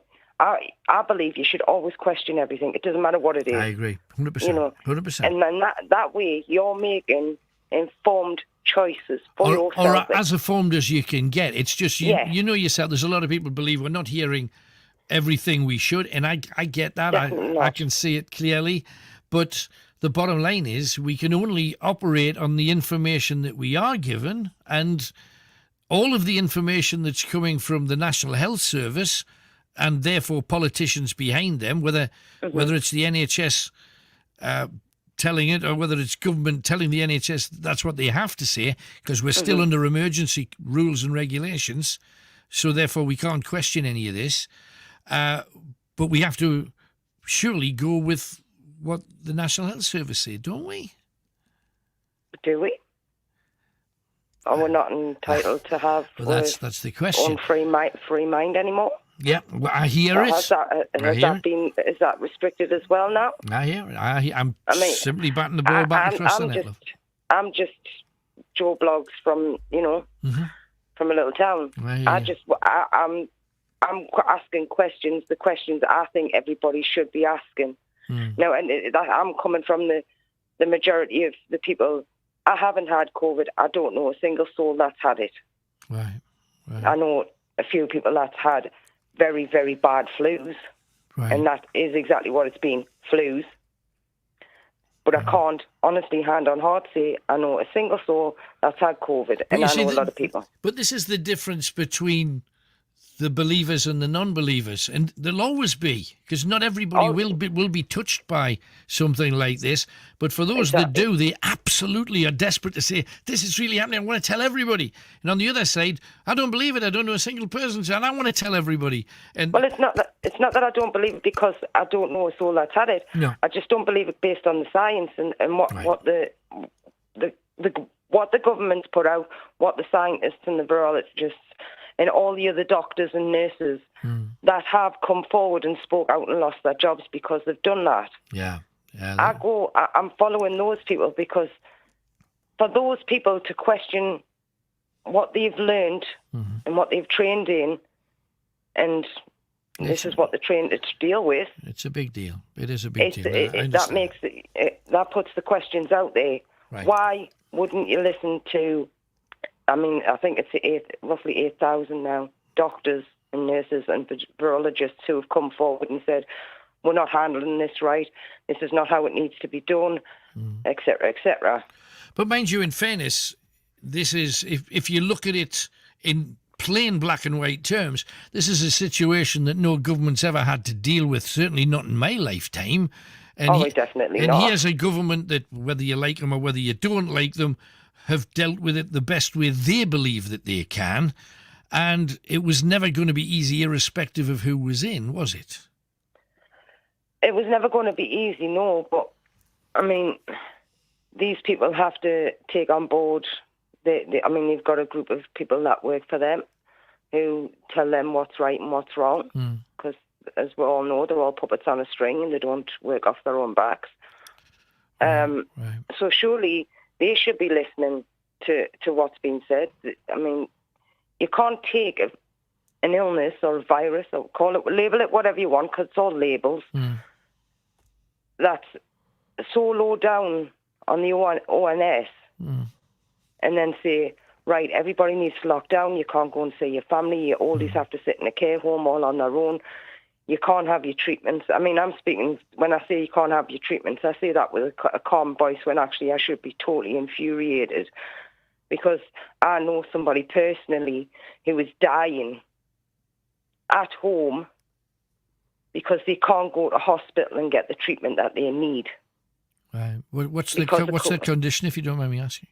There's kidney failure. They had a kidney transplant and the transplant failed. Right. And because they can't go to hospital, they're now having to have home dialysis, and they've been given 6 months to live. They will not make it to the next year. I'm sorry to hear it. Not as sorry as I am, because I hear day in, day out about people, COVID's this and COVID's that, and what about the other people that are sitting at home, can't see their families, cancer patients, kidney patients, heart patients who can't get their treatments, and they're sitting there and they're absolutely petrified, not of COVID, of dying, and they can't even spend their last days with their families. Well, leave it there, Kerry. Bless you. Thank you very much for coming on. Thank you. Strong views, love. Bye-bye. Oi. Heavyweight, and coming from every different area, and that's the way it is. Razor Light Mike. I just thank heavens for people. Right at the very beginning, she says, we got to stick together. It doesn't matter if you differ completely with somebody. that's free speech, and we're getting free speech kind of knocked out of us, and it's really important. Razor Light Mike says, thank God for the Night Owls. Is there any other platform where we could debate like this? Surely it is our right to discuss and question things that have had such a big impact on our day-to-day lives. Stay safe, all. And I totally agree with you. And let us crack on. 0191 488 3188. We have Julie, who is in Fenham. Hello, Julie.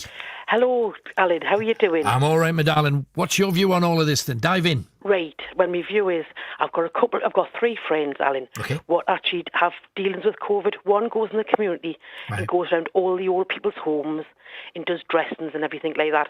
In the first batch, when we had the first lockdown, she wasn't seeing a lot of it. Now she's seeing quite a lot of it. Right. And it's turning out weird. It's like, sounds horrible, but it's taking the older people a bit quicker than you would like to think they were going. She's seeing nasty wounds, and then and it is COVID what's mutating a bit in a way, she's saying, because she had never really seen much of it. Right. But she works a weekend, and the people what's been dealing with the COVID in the home, right, which is local to Fenham, right. They are having a day off, so of course she's had to go in, and bless her, she wasn't in for the first time 2 weeks ago, and she was petrified going in because she was scared of, like, she had all the proper equipment, the visor, everything, and just been going in houses and trying to be COVID free for them, but she was actually going in where the COVID actually was to deal with these people. And one of our friends who didn't want to do it has just been having cancer treatment, one of our colleagues. So it was a case of, shall I go in or shall she go in? And she says, if you don't want to go in, I'll go in. So she felt, I'll go in because it's not fair on her to go in. Yeah, and it's the kind of thing that a good friend would do for another one as well. Exactly. And she did. And I have a horse and she has a horse. And we were all petrified on the yard for her coming back from being with the COVID. And bless her, we knew she was going to strip off and clean herself and get everything sorted and be dead careful, because she's got a daughter with a poorly immune system at the minute. So bless her, we knew there's no way she's going to come back with anything. But you still have it on your mind. And when you hear people saying, oh, I don't believe this and I don't believe that, you feel a bit annoyed, because you think, I know people what's actually dealing with it daily. And I've got a good friend who's on the same yard where I am. He does all the ventilators, and God love him, I was worrying about him doing the ventilators, cleaning all the ventilators. He had to bring them all out of storage, fix them all up, and we didn't have enough ventilators the first time it came around, and we were getting ventilators from vets places, and he was telling me all these stories, and I was thinking, oh my God, this is horrendous. Because obviously the vets were not even having the ventilators for the dogs and the whole animals and all that, because they were giving them the NHS. And he, bless him, didn't even know he had the COVID. And it wasn't until they started doing testing regular that he found out he had COVID. And he had had flu. I'd been off with horse show, and he had flu. And I'm saying, oh, you've got a bad cough. And that probably was around about the time he had COVID before it actually came apparent everybody having it. So I feel strong that it isn't like it's a hoax. It isn't anything like that. I know a couple of people what's died with it as well. And, you know, I think what's happening, I think all the people what's a little bit weak and they've got underlying problems are getting hit bad by it, and that's why the homes are end up losing a lot of people.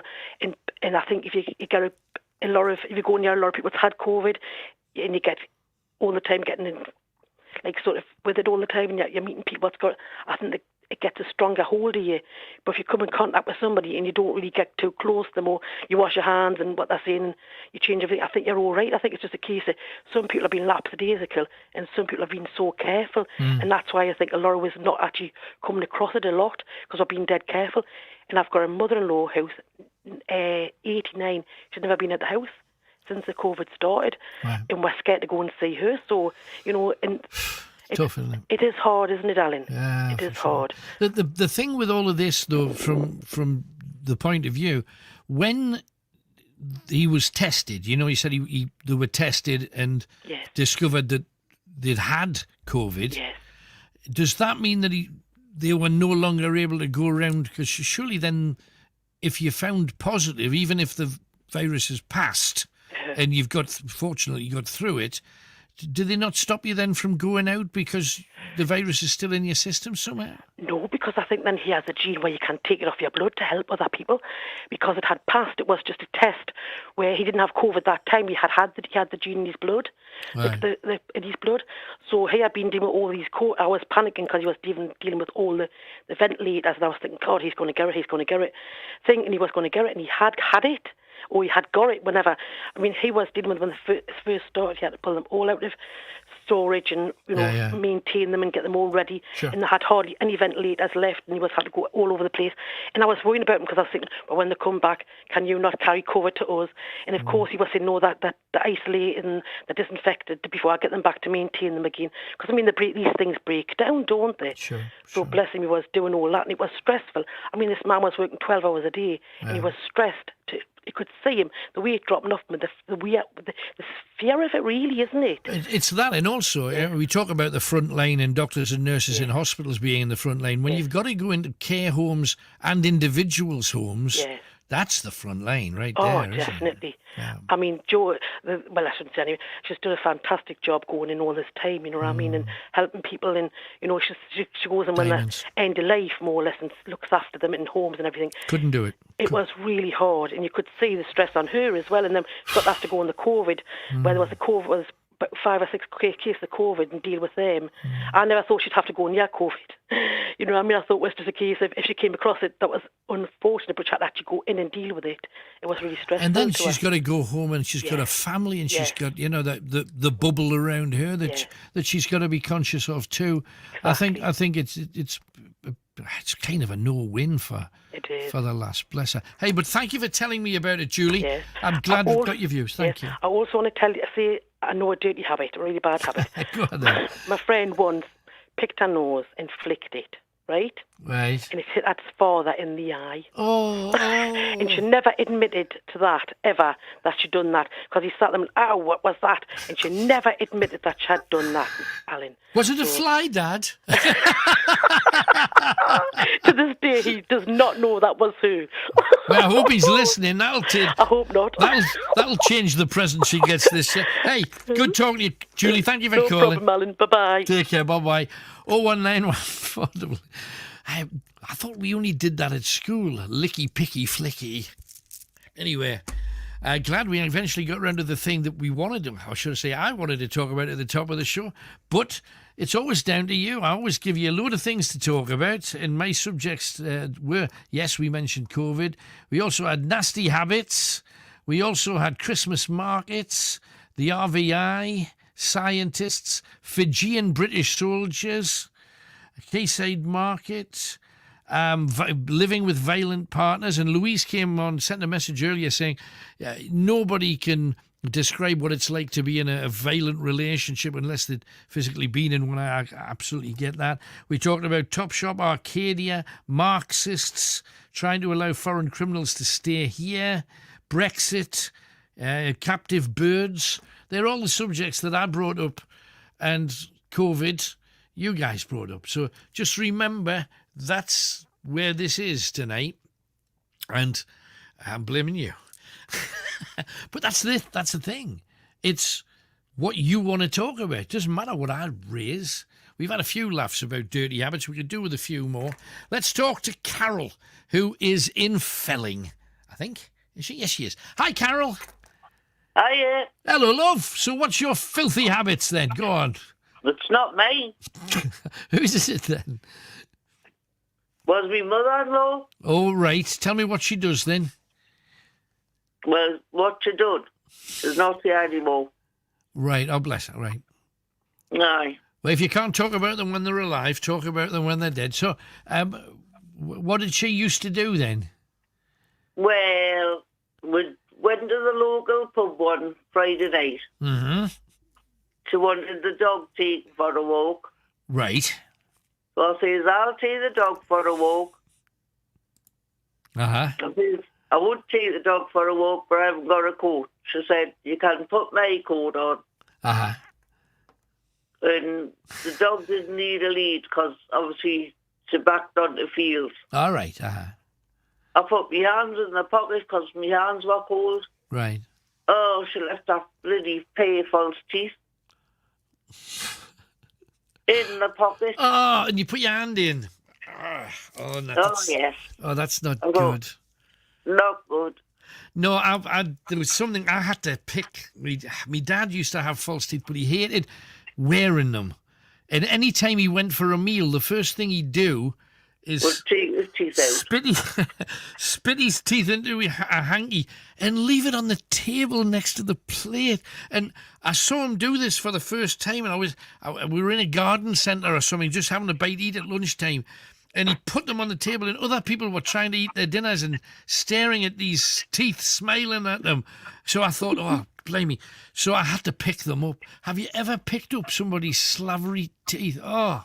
And then what do you do with them? And I found myself putting them in the pocket of my jacket. I'm thinking, oh, this is just a mistake. Just a mistake. Well, my Uncle Tommy, who passed away at the beginning of the year, he had said, because everybody called him Uncle Tommy, even though my grandsons, he was a great uncle. Right. Said, let me have a look at your lovely teeth, Ollie. Says, oh, they're gorgeous. Do you want to see mine? The like stars that come out at night. Classic. Hey, good stuff. Thank you, Carol. Good to hear from you, love. Thanks for coming on. Gee, you know what I mean? Haven't finished, but it doesn't matter. Well, if you've got some more, tell us. What else you got then?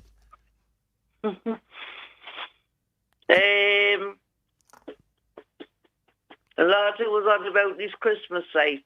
Yes. We've got 3 projector lights in the garden. Right, And the trees decorated. So the projector lights, they put like different patterns on the front of the house? Yes. So what patterns have you got in there then? No, snow. Right. You name it. Champion. But nobody can nick them. You got them. Put an alarm in. Right. Oh, you've got an alarm. Well, that's handy. That's better.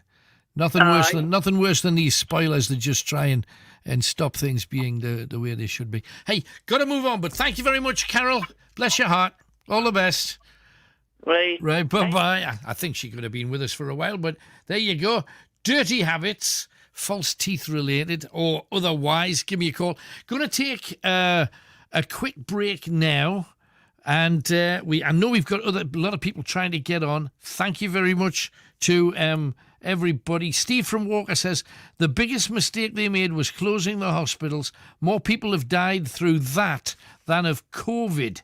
Mark, why don't the government take the new vaccine first and let us see what happens? Nobody knows whether it's safe or not. A lot of views coming in about a lot of things, as ever. But it's time for your fourth clue, so you can ring Chris and see if you can win a copy of Grizzly Tales from Northumbria and said mug. Whoops, there you go. So the Night Owl's mug, it is still the cracked one. Well, I'm not going to wave a good one. We're going to save that and send it to you so that you get an unscathed one. And you also, of course, get my new book. Thank you very much for those that have managed to pick up a copy. 160 grisly places to visit if you're into ghosts and similar things.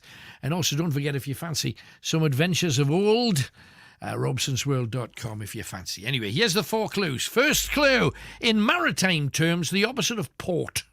In maritime terms, what is opposite port? Second clue, what performers take after a live performance? They take a what? Third clue, the greatest hit, You Spin Me Right Round, was a greatest hit for what and alive? What and alive? And the fourth clue, what we usually call people called James. What we usually call people whose name happens to be James. How do we shorten the word James? 4 clues. What's the name of the hit? It was a monster hit. You know it, you've heard it, you liked it, you laughed at it. Pick up your telephone and ring Chris right now. 0191 488 3188. I was chatting with Kiki D, for heaven's sake. Highlight, I suppose, having a hit record with Amoureuse, singing at Live Aid with Elton, because there were so many people watching it, and I had no pressure on me. I wasn't a booked artist. I just went along as Elton's guest. Took my niece, who was 16 at the time, had a great time. My doctor was the GP for the day at Wembley, and he said there was no trouble whatsoever. Everybody was as good as gold. The weather was great. That was a wonderful moment. Absolutely. That's a moment in a million as well.